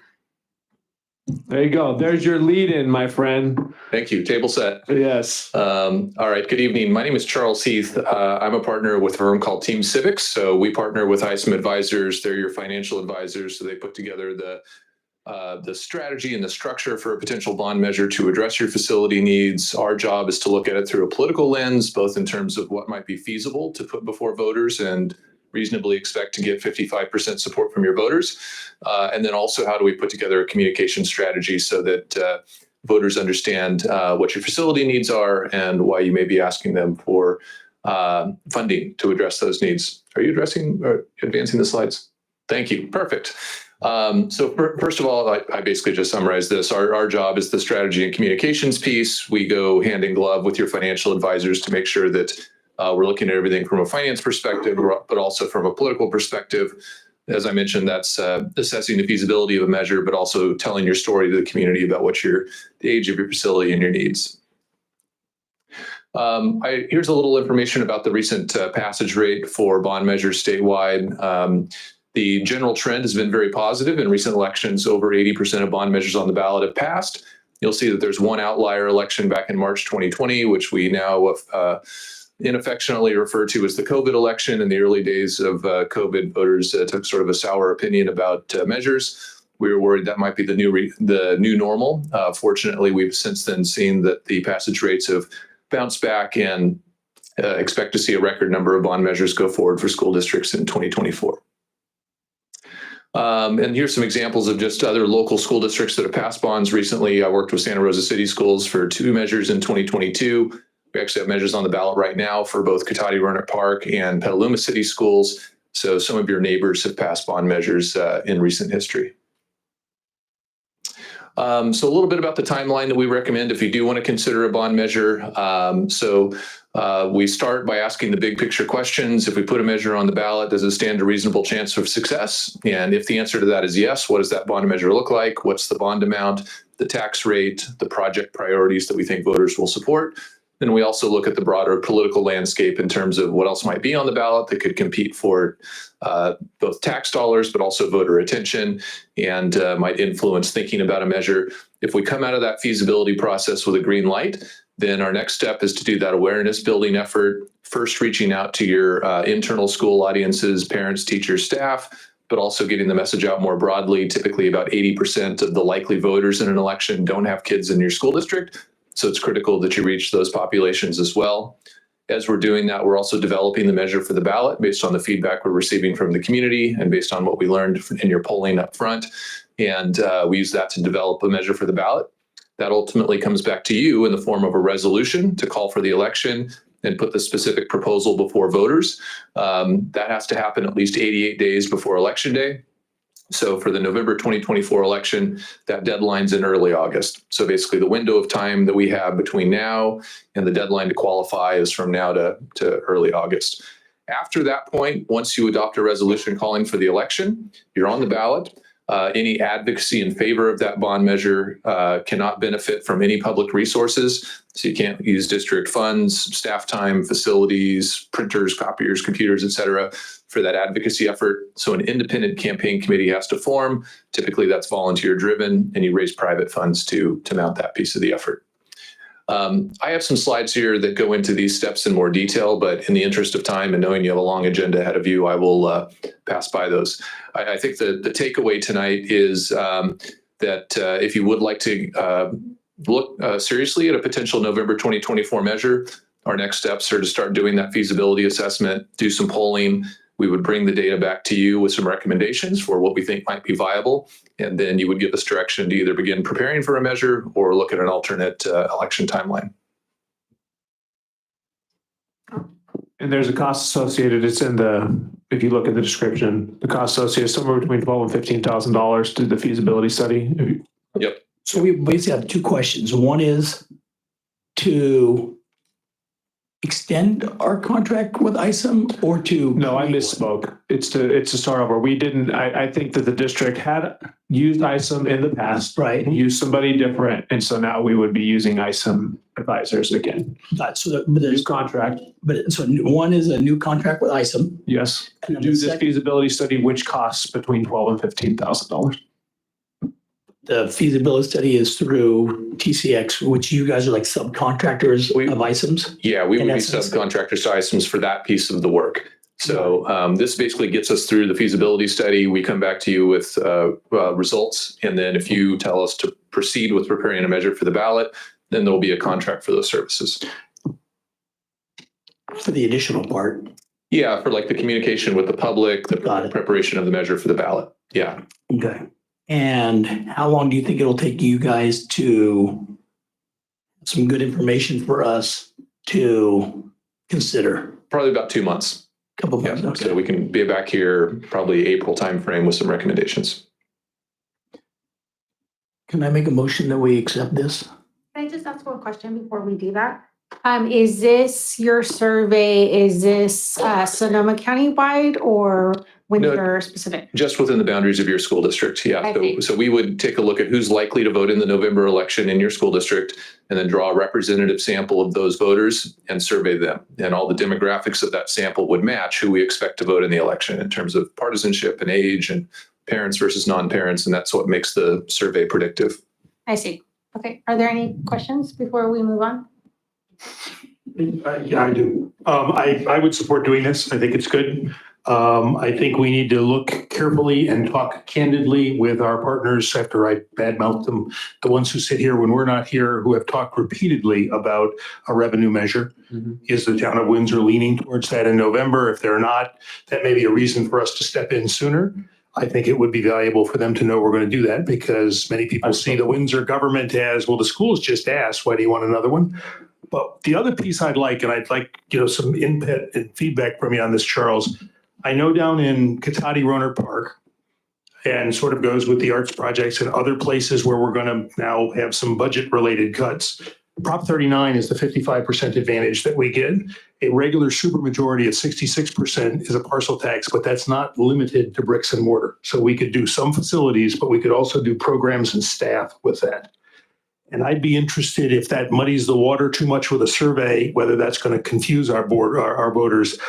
I'd really like us to look at both alternatives. Well, it would be either or. We wouldn't do both, but to possibly look to say, could we sustain the level of a supermajority and get 68, 70% where there's a parcel tax that has some facilities, but also some other revenue that we can use for programs and staffing. And I don't know if I'd be interested in your view. Is that a bridge too far that loses our advantage? Because I think we may need to think about that as alternative revenue sources, but not if it spills the soup and we lose because we needed 11% more. Yeah, you certainly can only put one measure on the ballot at a time. You wouldn't do multiple measures, but you can certainly look at both in combination as you do the polling process. And in fact, when I started my work with Cotati Rohnert Park and Petaluma earlier this year, they came to me with the same issue. We have aging facilities, we need to address those, but we also have budget needs that need to be addressed. And so we looked at both bonds and parcel taxes. Both those districts right now in the March election have parcel taxes on the ballot because we saw sufficient support in the polling to do that. But their plan is subsequently in a future election to do a bond. So we can certainly look at both and bring back some recommendations. Would those clients use some of that parcel tax money for some facilities, or are they No, separating them pretty cleanly? parcel tax money is sort of like gold, right? Because it requires a 2/3 vote, and those are your flexible dollars that you can use for staffing and programs and whatnot. So typically, you don't use those dollars for facilities because you can access bond dollars with only 55% support. So you sort of put that aside for your bonds. Okay, thank you. I'll second, and I'll just comment, just kind of for posterity and for anyone on watching, or if anyone watches on YouTube ever in the future, that, you know, we assess all of our facilities and we have a certain amount of, not like liability, but repair that we know that we need to make on them. So we're constantly carrying that amount. So it is good as a routine to float a bond every so often. I think the last time we did it was in 2016. So I mean, it's only 8 years, but I think given an assessment that I saw, I can't remember the dollar figures, but it's significant even if we don't build another school, which I know we've talked about doing. So it's just good to kind of have it be part of our regularly scheduled programming every decade or so. And we've done the work. We have a facility master plan that's identified a number of the needs. It's well over hundreds of millions of dollars that we have current needs for. So I think it's prudent to at least poll to see if this is something we want to do. So I'm sorry, but was there a motion on this? Mitch moved, I I'm seconded. sorry, I don't know how I missed that. So I'm sorry. Yeah, and I did. And you second. Okay, so all in favor? I think we need to public comment. Are there any public comments on this item? So we have to do it. Yeah, that's fine. No? Okay. Again, to my question, and Jeremy and Austin say, no, I don't think that's a good idea now, that's okay. But do we want to have Charles explore both the parcel tax and? I don't think there's any downside at this point because it's really just polling. It's to see if there's support. I mean, there's downside if we decide to do that instead of the other, but right now I think it's fine. I'd like to make sure Bill's question though, if you could, I'm afraid that it might muddy the water and that people that you're polling aren't going to understand the difference of the two. And I think that it might, the data we get back might not be accurate data that we're looking for because of the confusion of the two different types of questions that we're asking. And so maybe we could do the one on this information that we're on the facility side, and then we could come back and then have a subsequent an additional. So I've seen the polling questions before, I've done this before. And I mean, you guys asked very specifically, would you support $40 per 100,000, 60 per 100,000? And I mean, Rich, I'm not sure. I'm going to defer to expertise, but I think it would be okay because of the way the questions are asked. They're very specific and they're. Yeah, there's also some ways to control for that. For example, you can do what's called a split sample, where half the sample hears about a bond, the other half hears about a parcel tax. And that way they're not impacting each other, right? You keep those as separate samples. Yeah. Okay. Austin's still making his Austin face that's money, and that might lose us the 55%. But I'm okay to be talked off the ledge on that, but I would like us to not toss that out with the bathwater, because one of these days I think we need to consider a parcel tax for programs and staffing, maybe. And the concern I have is we could probably swoop in for a Prop 39 55% vote here ahead of the town of Windsor. I think the tax and debt fatigue, should they go after a revenue measure, may put us 10 years out after that. I mean, this would be the fourth in 22, 25 years that we've been building schools. So, okay. Yeah, that was a follow-up question. When does, because I just got these property tax bills and I should have looked and I didn't. When does the oldest one fall off? I think it's 2040. Do you know this? It just fell off, right? Yeah. Yeah, that's why I thought the timing is good on this, because we just dropped one and now we're They got replacing a it. pay raise. Let's get there right now. I'm 80% sure, Rich, that But I it just think fell you're off right, this though. last year. Okay. All The right. 2008 series. Because it was 25 years. refinanced earlier and then it sped up the payoff and I thought it dropped off. Correct. I was under the same understanding. Thanks. Well, thank you for your patience as we figure out. I think if we could do a split survey and that would not cloud the results, I'd like us to see us do that. I agree. Yeah. Okay. All right, so I feel like this discussion was a little bit all over the place. So just for my understanding, what we're deciding on is to renew this contract, but with an understanding that you're. Contracts, yes, and then Yeah. spend the $12,000 to $15,000, because you Right. can have the contract for free, but Right. then to also move forward with between $12,000 and $15,000 of polling our community and doing this feasibility study. Right, and then in parentheses, you'll assess if there's a need to do this like A/B testing, right? Yeah, so we'll be working in collaboration with your superintendent, and we'll discuss the pros and cons and get direction for exactly how we want to use the survey to get your needs. Maybe I could amend it to where to build split is probably I don't want to shrink our sample size to get both questions. So if it costs us an extra, so I'd like to change it to where we're authorizing you guys up to $20,000 to do a survey. That if these guys think that they could do a split, I don't want to shrink the pool. Does that make sense? It does. It might take a little bit We'll more talk to work, a them. little bit more whatever. Yeah. Does that make sense? It does. Okay. Okay. If I can amend that to The 20 cap. Yeah. You just need a first and a second. So now, I'm sorry, now I have a doubt about this because I'm thinking like, is it more valuable to do the A/B testing? Because you'd get more data out of doing that, even if it does split the sample size. that's what my amendment was. Yeah. Yeah, I think he wants us to keep the sample size the same size. So we're basically have to double the sample size in order to be able to split it and have the same reliability, Okay. which I think within 20,000, I think we can do that. And that flexibility is helpful. It's a number of zeros less than $60 million that the bond is going to raise. So this is upfront costs that we have to have. It would have been 23, but since we moved you up 5 units for the meeting, we figured 20 would work. The early release discount. And you now know how you feel our pain, right? Well, right. good. Thank you for coming. Oh, we need to vote, don't we? So we need to vote. So all in favor? Aye. Aye. Hi. And we'll see you in a couple of I'm months. sorry, Couple months, yep. anybody The opposed? first and a second? Nope, we'll just. We yeah, we finished this did. one. Okay. I vote. Yep. Yeah, good. All right. Good. Thank you. Thank you, Charles. Thanks for your patience. Thank you. Can I So we run to had- the just bathroom? clarify, we had Paul and It was Rich. Rich and then Isaac. I'm sorry, Stephanie and Rich, sorry. First and second. I just have to run to the bathroom. Okay. Are we taking a little break? Let's take like a 2-minute break. Let's take a 2-minute break. Yeah. This is It's been a lot. we still have like 6 items.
But I think because of how important the data that we're going to go over tonight, the prudent thing to do would be is basically give you a preview this meeting for what you can see next month when I can give this presentation when we're more fresh and when the principals have an opportunity to present their data on their scorecards.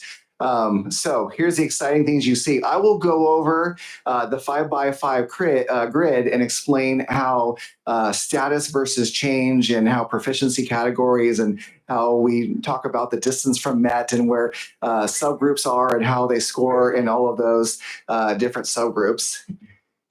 We will go over, if you can click, we'll go over how the district scored based on language arts and math.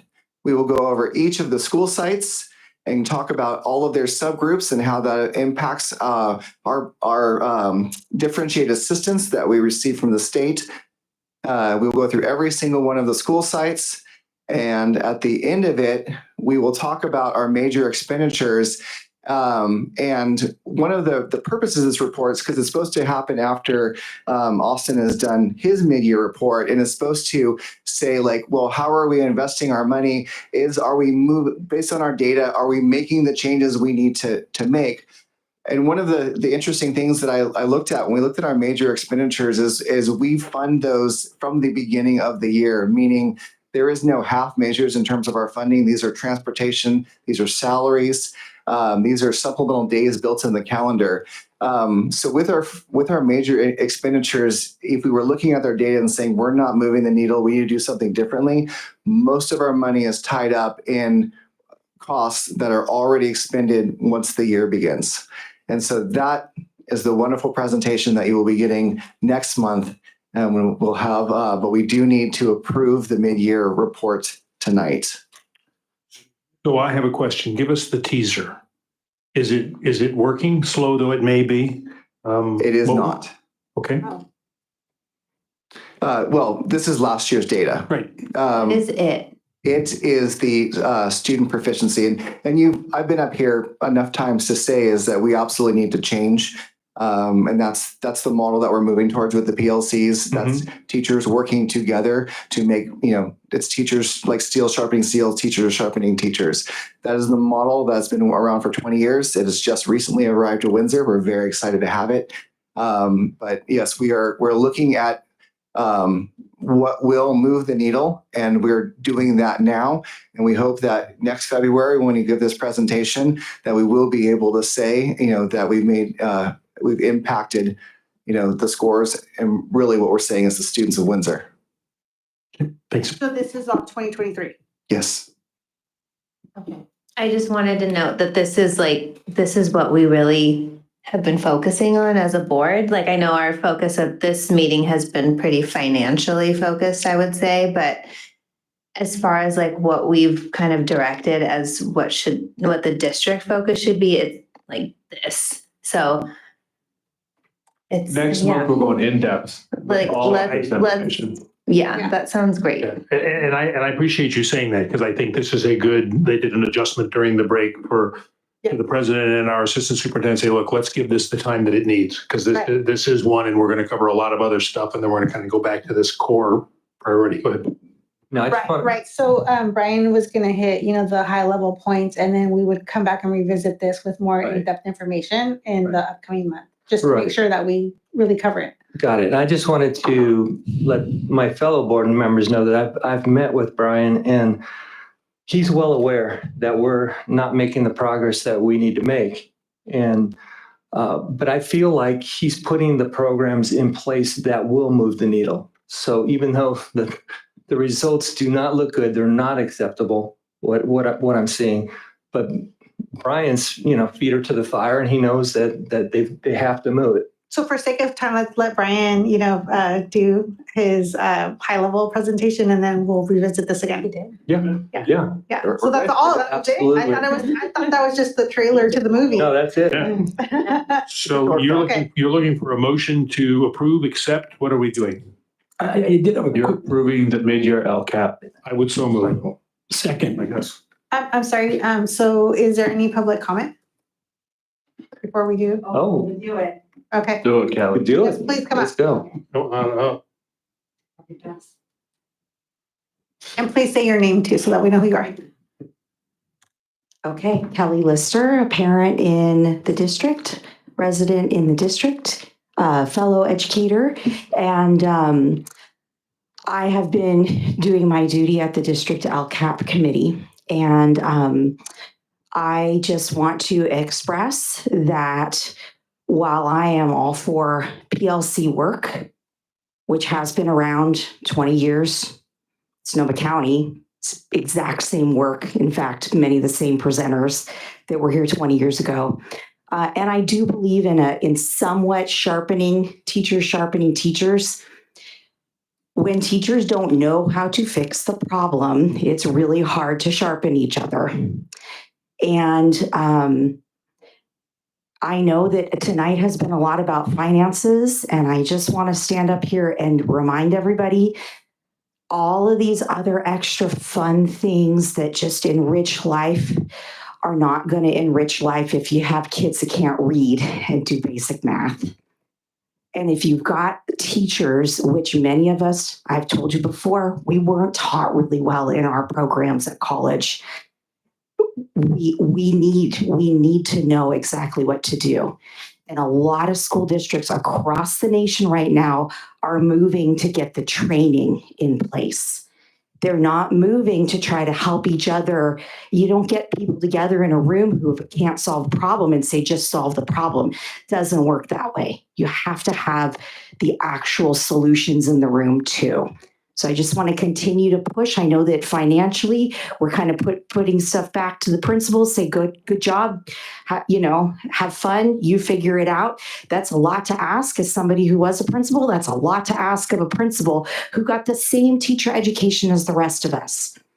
I think that the most responsible thing to do is to get the high quality instructional courses that some of our teachers really, really need. Not as sort of a optional if you want to partake at Sonoma County, down there at SCO. They're kind of doing some optional stuff down there right now. But like, really, no, let's get serious. Let's do it. So that's all I have to say. Thank you very much for listening. Please come back next month and talk with us when we take a dive. Thank you for that comment. And then we have one more. I wasn't planning on speaking, but she just brought up a point. Bill brought up a point. Math and reading. Is it possible to get kindergarten, K through 5th grade reading and math part-time specialists trained specifically to help our kids in the classroom and help our teachers in the classroom, and maybe use the suggestion that Bill had of including in our bond measure that will guarantee that they'll stay through the life of the bond measure. I think that's something the parents and the teachers would really go for. Thanks. Thank you. I mean, I don't want to say too much, but like we are really holding our superintendent's feet to the fire on this exact issue, which is really like we're getting back to basics of like reading, writing, math, which is really, it's can you take in information? Can you put out information? Can you problem solve? Like that's what we need to do, because as Kelly said, if you don't have those basic skills, that you can't do art, you can't, like all of these other things aren't going to be meaningful. So yeah, that's our focus. Jeremy knows. Yeah, and I also want to tag on to what you're saying, because I just recently read this really fascinating study, because as an educator, I'm also always looking to how can I improve my own curriculum and, how can I do better for my students. And I read this really fascinating study that they did a test with a group of students and these were students that were not achieving academically. And part of the study was that they were told encouraging messages that their teachers really believed that they could do great things and that they could really succeed. And they were told these really positive messages over and over for like the course of a week. And then they realized that it actually did have an impact. So these students started to improve academically because every day, you know, they were told these really positive messages. So I'm going to look for that report that I found and I'm going to send it to all of you because I just find that to be so valuable. And also sometimes in my classes, I have done that. Sometimes I'll single out the one student that is performing the worst and just spend extra time meeting with that student to find out why. And it's often because their circumstances in their personal lives are just not conducive to learning. So they just need, that doesn't mean that they can't overcome those hurdles. They just need extra encouragement. So I will find that study and I will send it to all of you because it's just really fascinating. So thank you. All right, any other comments on that before we move on? There's a motion, second, we need to vote.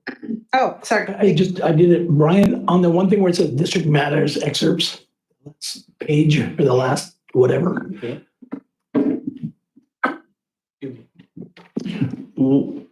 I took away something from that. What was, it's, the last slide. Yeah. What was it you wanted me to take away from that? So the slide before it talked Right. about in terms of the role of the principal. And really what we're saying is no reform effort, no matter how worthy, will survive the indifference or opposition of a site principal. And I will tell you that from experience. No, agreed. So what we really want to make sure is that we give the principals time to kind of think about, like, as these initiatives are coming in, are you invested? Are you committed? And to make sure that they have a say in the process of how we're moving forward. So when it gets to the site piece, that they are leading the work and not doing it, it's commitment versus compliance. And then, but what the district matters is saying is that when you go too loose, if your principals don't have direction, then it actually has a negative impact on student performance. And so Jeremy calls it freedom within fences. And so the idea is that we're setting the parameters in terms of using that professional learning community model, using those research-based practices, developing systems for intervention, that those are the parameters that you have to use, but you have the freedom to develop it within your individual site. So that's that tight, loose relationship that we want to make sure that we are doing in every part of this LCAP process. Okay. Thank you. Because when I read this, tight top-down leadership that dictates and micromanages every detail of the process is ineffective because it fails to generate necessary commitment. I was going like, there's a heck of a lot of really, really, really good movies all made because the guy directing it is the tight top-down leader who dictates and micromanages every aspect of that project. And I know those directors because I work for them. And I know, and that's an award-winning movie. And I know a lot of people that do cartoons who are very loose, very bottom-up type leaders that kind of, so I am going to need a little bit more help in that. I think that I understand what we're trying to get across, but Good, we're taking a deep dive. Thanks, Bob. yeah. So I wanted to, I didn't want to wait the month to kind of have this be thinking. Think of it like we're looking for commitment, not compliance. And that's the difference. That's all the difference in the world. True. When you're looking to have a change movement in the school. It's, compliance, they will do it only while you're watching. Commitment, they're the converted, they're the believers. Right. Yeah, I absolutely agree with that. Thank you. So is there a motion to accept the findings of the LCAP? And a motion to second. Okay, and all in favor? Aye. Aye. Aye. Any opposed? Nope. Okay, so it looks like that passes. For the record, I've only opposed things once. 2 minutes. All right, so do we want to move on to item 5.8, which is the inter-district transfer policy, or hold off on that? We're still on what used to be 3 on the original agenda. 5.4, so Oh, I'm sorry. calendar's gonna have to be on there as well, but that's at the end. Oh, yeah. Okay, so, We're on 5.3, which is now. oh, I'm sorry. Yeah, so I got a little bit confused. I'm sorry. So we are on the newly appointed 5.4 consideration of approval and possible action on resolution 2022-14 on certificated reduction in force. And this is Pete Sullivan. Hello again. So newly minted action item 5.4, as was said, is the matter of reduction of discontinued of certain particular kinds of service for the 24-25 school year. And the particular kinds of service now being provided by the district to be reduced or discontinued are as follows. Eliminate the equivalent of 5.967 full-time FTE teacher on special assignment. Eliminate 1.0 FTE PPS counseling. Eliminate the equivalent of 3.0 social emotional counselor, which is a classified administrator. Eliminate the equivalent of 1.73 single subject teacher. And eliminate the equivalent of 3.571 single subject. These are add-ons. These are 0.2s and 167s that teachers take on an annual basis. They float on and off. And then finally, the equivalent of 0.5 administration. The reduction in discontinuance of services decreases the number of certificated employees by the equivalent of 15.768 FTE. Are there any questions or comments on this? Several. Okay. How many of these are filled? Say again. How many of these 15.768 positions are filled? Currently filled? Yeah. Well, like I said, 3.571 are Those extras, yes. Yep. Okay, let's get rid of number 5 then. Yep. And then just moving up from the bottom, the single subject teacher, these are filled. That's North Bay Met. So those positions, one of them has moved to Cali, and one of them had resigned. So they're both actually, one is now covered by a sub. Actually, both are now covered by subs, and we're not going to bring them back. Okay, is number 6 the half administrator, the North action Bay we Met. took at the beginning earlier in the meeting? Correct. Okay, for the plan, as well as the portion of the TOSA under number 1 at North Bay Met? I'm curious how many of these are jobs that are going to go away if we don't. Positions that are filled and working by people, let's get rid of the add-ons, right? I understand those. Gotcha. But how many of these are bodies with jobs with bodies in them? If you want to look at 3 social emotional counselors, those are jobs that are going away. And that's the grant-based funds that I think you talked about. Okay. Most of the TOSAs are moving back into positions that they occupied previously. So, I mean, with the exception of the 0.167, which was an add-on for a independent study for a PE teacher to bring her up closer to 1.0, which she wanted. Everybody else up there is going to be otherwise employed still within our district, just not as a TOSA due to the restructuring of, well, it's going to be item 5.6, Okay. 5.7 now. And I know that's complex. The reason I'm asking all that, Pete, is given what we started with the report and the presentations about our elementary school at Maddie, I get the social emotional counselors, and we've been able to mitigate that a little bit, right? Maybe at the end when we get to 5.6, but those 3 positions and the multi-tiered system of support seems we are cutting the things that it appears, at least what we spent the first hour of this meeting on, that we seem to need the most.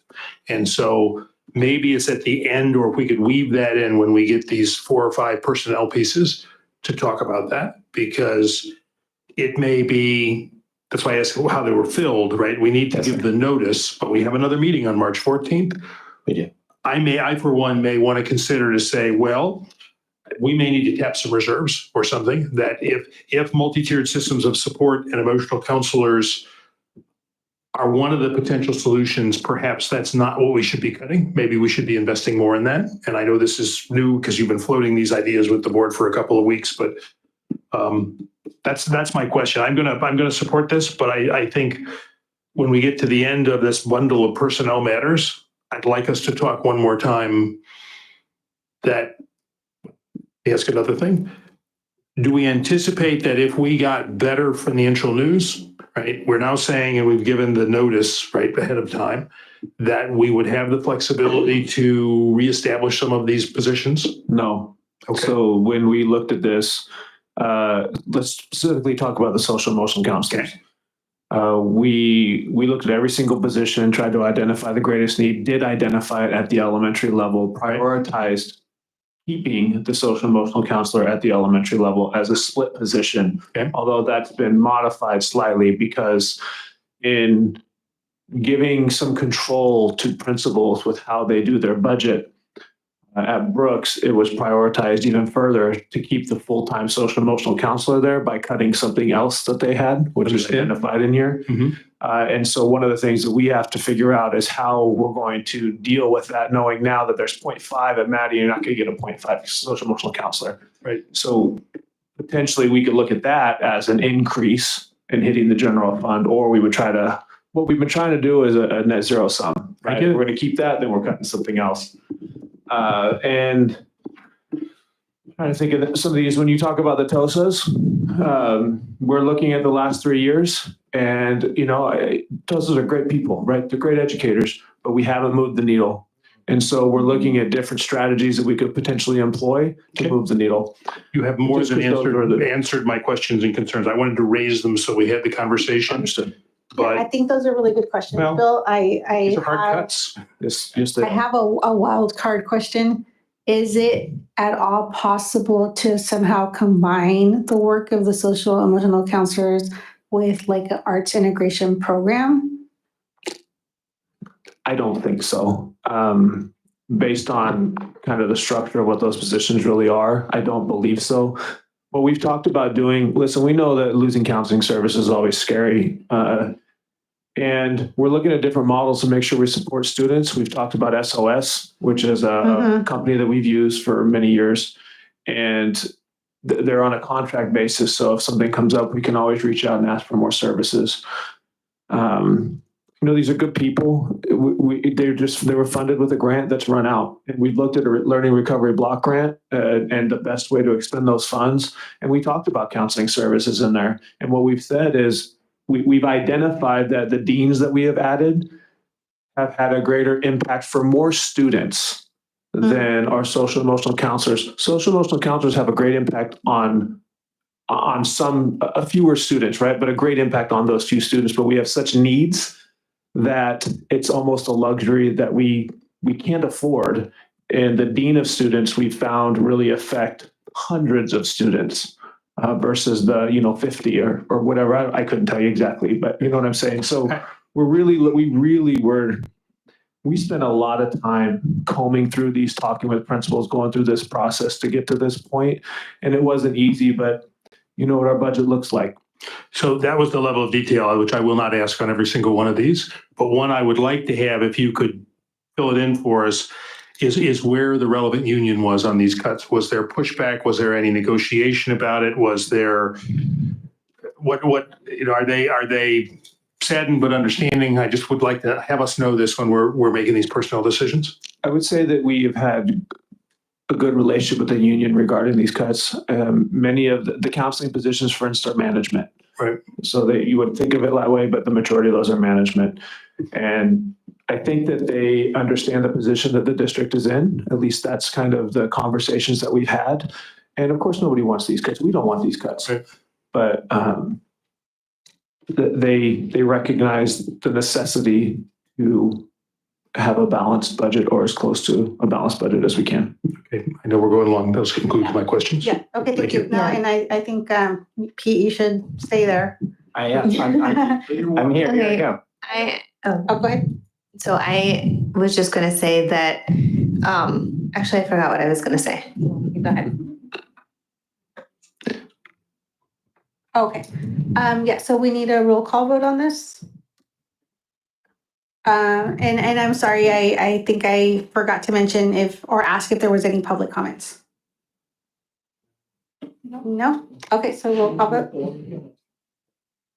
I'll make a motion to approve resolution 2024-14. Second. All those in favor? We have to approve. Oh, I'm sorry, that's right, that's right. Malinali Lopez, Yes. Stephanie Ahmad, Yes. Paul Cagorno, Yes. Bill Adams, Yes. Rich Carnation. Yes. Okay. All right. Can I just say that it's now just gone 4:10, and that's your cut-off point, so you're going to have to make a motion to. Do we do it every 15 minutes? Yes. I'll make a motion to extend for another 15 minutes. I'll second. Discussion? I'm just kidding. Come on, just making sure y'all stayed awake. And all those in favor? Yes. Aye. Yes. Yes. Thank you, Jen. Okay, thank you. Yeah, so thank you. So, and then you have the next item, which I believe is now the newly minted 5.6. 5.5. I'm sorry, 5.5. So yes, 5.5 is resolution 2024-15. It's the matter of decision to release temporary certificated employees. And this year we are asking the board to approve the release of 13 temporary employees. And this is commonly done. Yes. This is what you do. Like the top four are our long-term subs. They rotate on and off every year. We discontinue service and we hire them back. The TOSAs, we also have some TOSAs on here, which are also going to be repurposed. They're coming back into the classroom, which is great. And elementary teachers who were hired as temporaries who are behind other staff members have been notified, but we hope to retain many of them. Okay, so is that all on that item? That is. I would make a motion to approve 2024-15. I'll second. All those in favor? I'm sorry, public comment. Yeah, are there any public comments? Nope. Okay, all right. Malinali Lopez, Yes. Stephanie Ahmad, Yes. Paul Cagorno, Yes. Bill Adams, Yes. Rich Carnation. Yes. Okay, thank you. So that passes. So now 5.6. 5.6. So action item 5.6 is resolution number 2024-15, and this is the matter of eliminating reduction of certain positions in the classified service and directing notifications of classified employees. And the district maintains the following positions of classified service. We have 2 different instructional assistants, one at 3 hours, one at 5.75, a bilingual instructional assistant at Cali for 2.5 hours, social emotional counselors at Maddie and Windsor High School, totaling 8 hours. I believe the FTE on that needs to be changed. The bilingual liaison at North Bay Met and secretary of Alt Ed at North Bay Met. And the recommendation is elimination of instructional assistants at those instructional assistants at Maddie, and I'll go into detail on those in just a moment. A bilingual instructional assistant at Cali, social emotional counselor at both Maddie and Windsor High School, student advisor, bilingual liaison, and secretary of Alt Ed at North Bay Met. The instructional assistants you might be familiar with, that was last year's item. We expanded their employment with a deal with CSEA when we were negotiating. We kept them in the classroom as extra help for those classes, and they were aware that it was a 1-year deal. We extended their help 1 year. Is when we were going through creation of the new program IA position, which is tied to WELL, which now we have duplicate services, and so the elimination of them was imminent. But we did extend it for a year to give them all a grace period to figure out what it is that they want to do. I've offered many of them alternative positions, and we indeed still have positions available in WELL if they would like to move into those positions. Some of them are just 2 and 3 hour positions, and they're not interested in some of the larger positions, but we do have positions for most of these people to move into. And I'm sorry, I just wanted to clarify that this is resolution 2024-16, right? 15. Oh, it is We 15. just did 15, so this one I think. So it needs to be different then. Yeah. Yes, so the Yeah. document itself in the agenda packet needs to say 16 instead of 15. Yeah, thank you. Sorry. That's all right. Yeah, I don't have any questions. Yeah. When I read it, it felt wrong. Yeah, I felt like you said 15 twice, so. Yes. Okay. All right. Sorry about that. Any comments on this from the public? No? Board members? I'll make a motion to approve resolution 2024-16.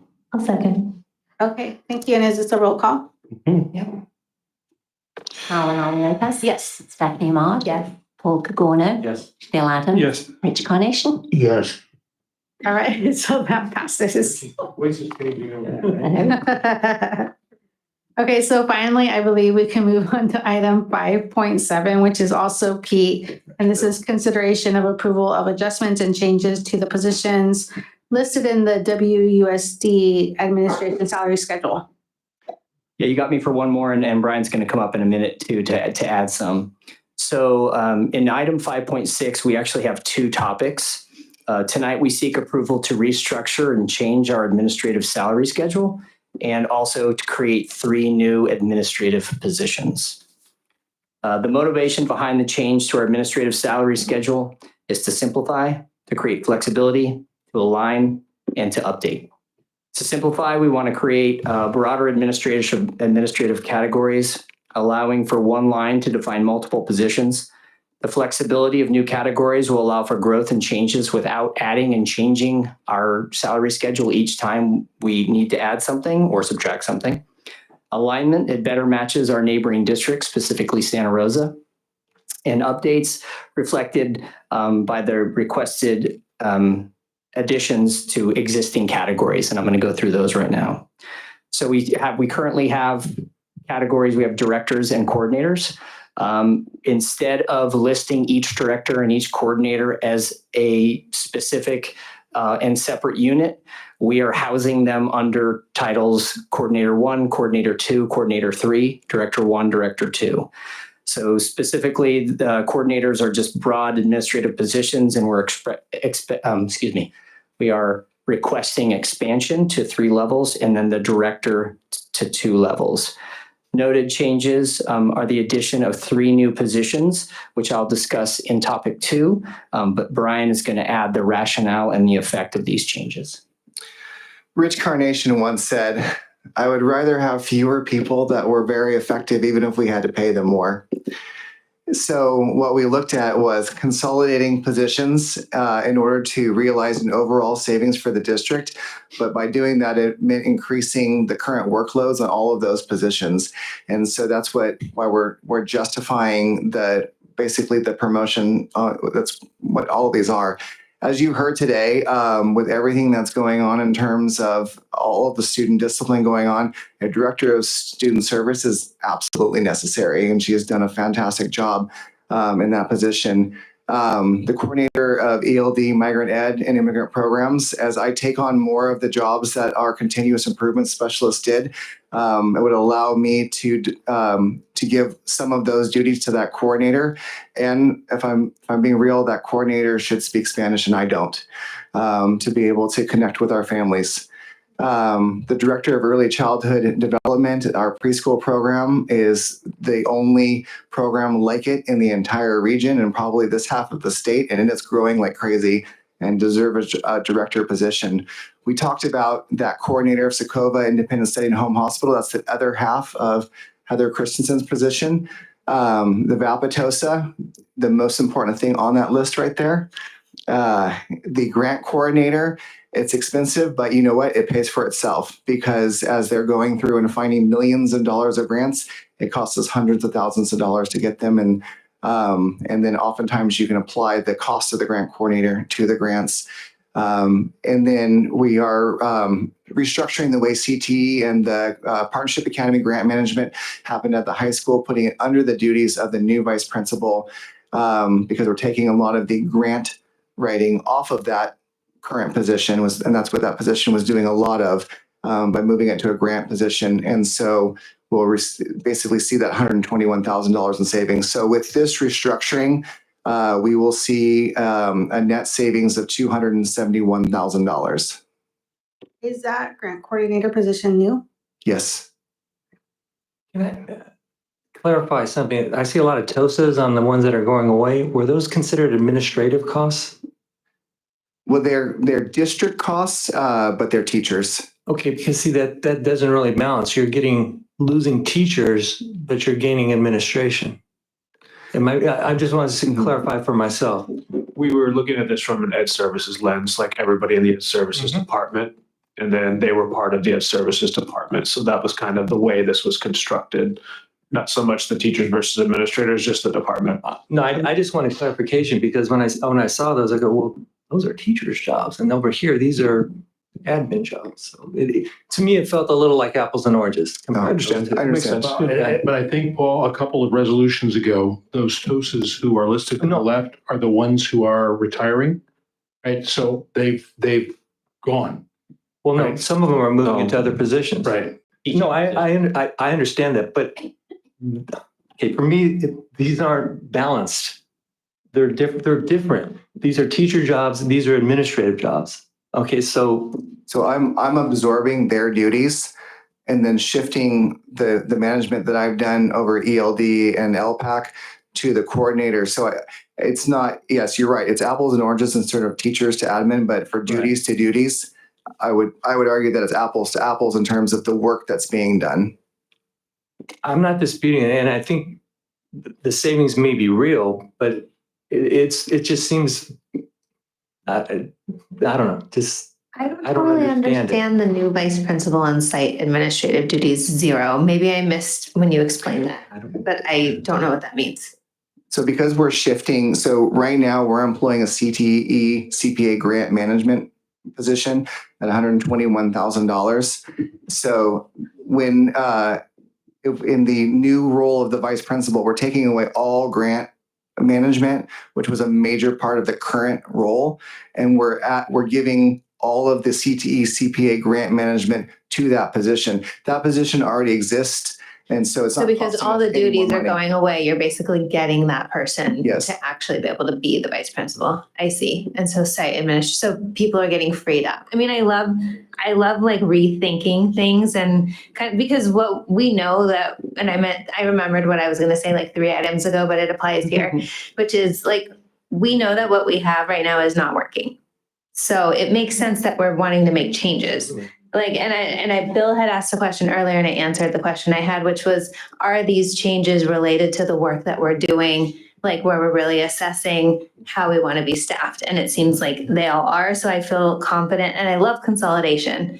I even think school districts should consolidate, which is, I've heard is like political suicide if you say that, but still here. So, so I like that we're thinking that way. I mean, the preschool program, I saw in the Press Democrat that Alexander Valley students fortunately will be able to come here for it because they won't be offering preschool. So I think we came out early, Jessica, you've done a wonderful job and we're able to offer this amazing program to so many. So I'm in support of these changes. let me just clarify. We're just voting on the descriptions changing or the jobs, actually the jobs changing. There's 2 items. One is approval of the change to the salary schedule, which is on your, it should be an attachment there so you can see it. And I think I put the old one so you can compare the 2. And then the second is the creation of the 3 new descriptions, some of which Brian has already brought up, but I'll go through each one right now. And actually it's a great segue because I agree that Jessica did a great job, and the Director of Childhood Education Expanded Learning. This position was formerly a coordinator position of childhood development, but it's grown in scope and responsibility. This position now oversees 57 staff directly, is directly responsible for grants, budgets, compliance, and much more. And the director title and compensation are more befitting of that position. The second new position is a Coordinator 3, which is grant writer. With over 300 grants and $10 million worth of grant money every year, this position is a key component to the stability of a lot of the programs that we have in our district. So it just makes sense to have somebody overseeing those things and making sure that they are continuing to produce revenue for us. And then lastly is the Coordinator 1, which is the Multilingual Language Learner, Migrant and Immigrant Programs Coordinator. I didn't write that one. Expansion of our EL opportunities and the continuous academic growth of our EL population is a big area of focus in Windsor Unified School District. And we've seen a lot of improvements in a similar position, which was the TOSA position.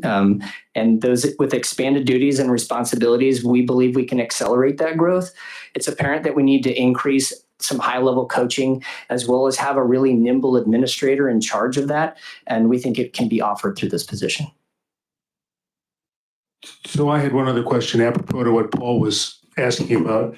Regardless of the flavor, be they teacher or management, or the net compensation change from the districts sitting here where we sit, is it trued up $271,000? That's correct.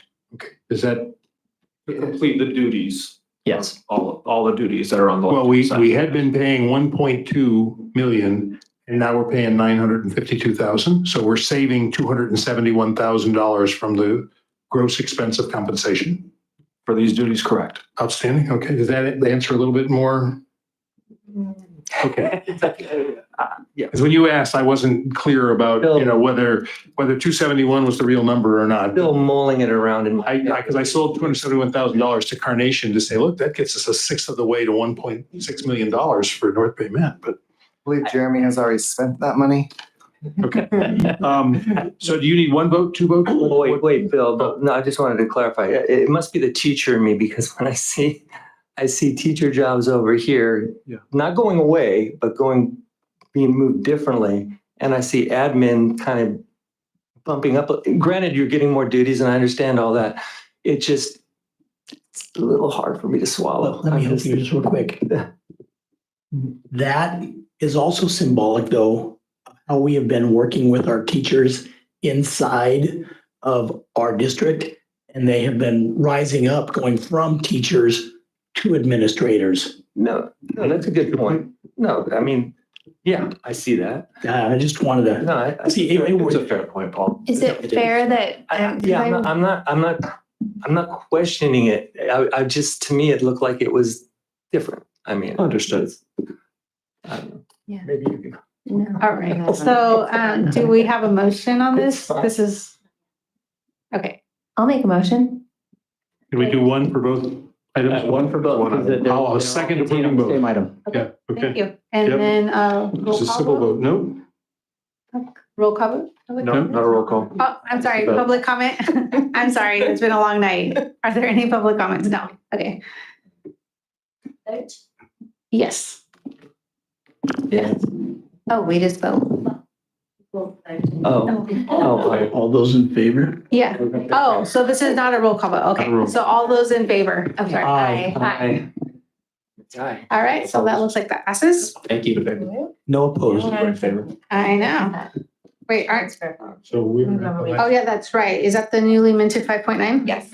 Okay, so we are now at 5.9, the consideration of discussion of board policy 5117, inter-district transfer policy. And I would support the motion we made. Let's defer that till next month. Okay, Which we so had we'll from defer our that to next agenda month. adjustment. Okay, great. And I would make a motion for a 15-minute extension. This is getting fun. He's calling Taco Bell and pizza places. They're all closed. We're stuck here. No food. All right, So so, all those in favor of a 15-minute extension? Second and Okay. I. hi. Yeah. So 10:15, Jen, tear the lights off at 10:15. Okay, thank you. All right, so now we are at item 5.9, which is employment agreement consideration and possible approval of superintendent's contract. And this item will be presented by myself. So there is some language that I need to read because it's legally required of me to do so. So I'm just going to read it. So effective January 1st, 2017, pursuant to Government Code Section 54953, subdivision C3, before taking final action on an employment agreement for a local agency executive or a salary or benefit increase for a current local agency executive, the board must provide an oral summary of the salary and or fringe benefits for local agency executives. For consideration of the board tonight is a contract amendment for our superintendent, Jeremy Decker, who is a local agency executive within the meaning of the law. The term of the amended contract is July 1st, 2023 through July 1st, 2027. the superintendent shall be placed on step 10 of the superintendent salary schedule. The superintendent salary schedule shall be increased by 6%, and the superintendent's new salary shall be $259,053, retroactive to July 1st, 2023. And regarding fringe benefits, the superintendent shall receive the following: family district paid health, dental, and vision benefits as provided for certificated employees, a district provided laptop or tablet, a monthly $100 stipend for cell phone use for business purposes, a monthly $350 stipend for work-related automobile expenses. And something that, we had a discussion about on the board is that the contract will provide for a $10,000 discretionary bonus. However, at this time, no criteria has been determined for that discretionary bonus. The superintendent shall not be eligible to receive the bonus until the board determines and announces the criteria for eligibility at a subsequent board meeting. The superintendent will only be eligible for the bonus if he meets the criteria. So what I would like to suggest is if there's a motion to approve this tonight with the understanding that at a future board meeting, we're going to be discussing the parameters around the discretionary bonus because that needs to be fleshed out. And legally, we need to have more specific language in the contract about that. That is my suggestion. I'll make a motion that we accept this contract as written with the understanding that we will subsequently meet as a board to define the criteria for the $10,000 bonus to be awarded at a meeting later that the board can schedule and discuss as appropriate. Yes. Is there a second? I'll second. Okay, all in favor? Aye. Any opposed? Public comment? And I'm sorry, is there a public comment? No, it looks like there was none, so. Oh, Come up here. yes. You need to talk from the podium, George. Our home-based audience needs to hear us. It's good exercise. It's just informational. Yeah. Just curious, the last time the school board actually extended a contract of a superintendent, seems like it's been a long, long time. It has not happened in my 11 years on the board. Wow. Yeah, maybe Harrington was the last one. We'll ask him at the panel discussion next Wednesday. I'll ask him, George. Thank you. So that looks like that passes. And then, once again, we'll complete that language in an upcoming meeting.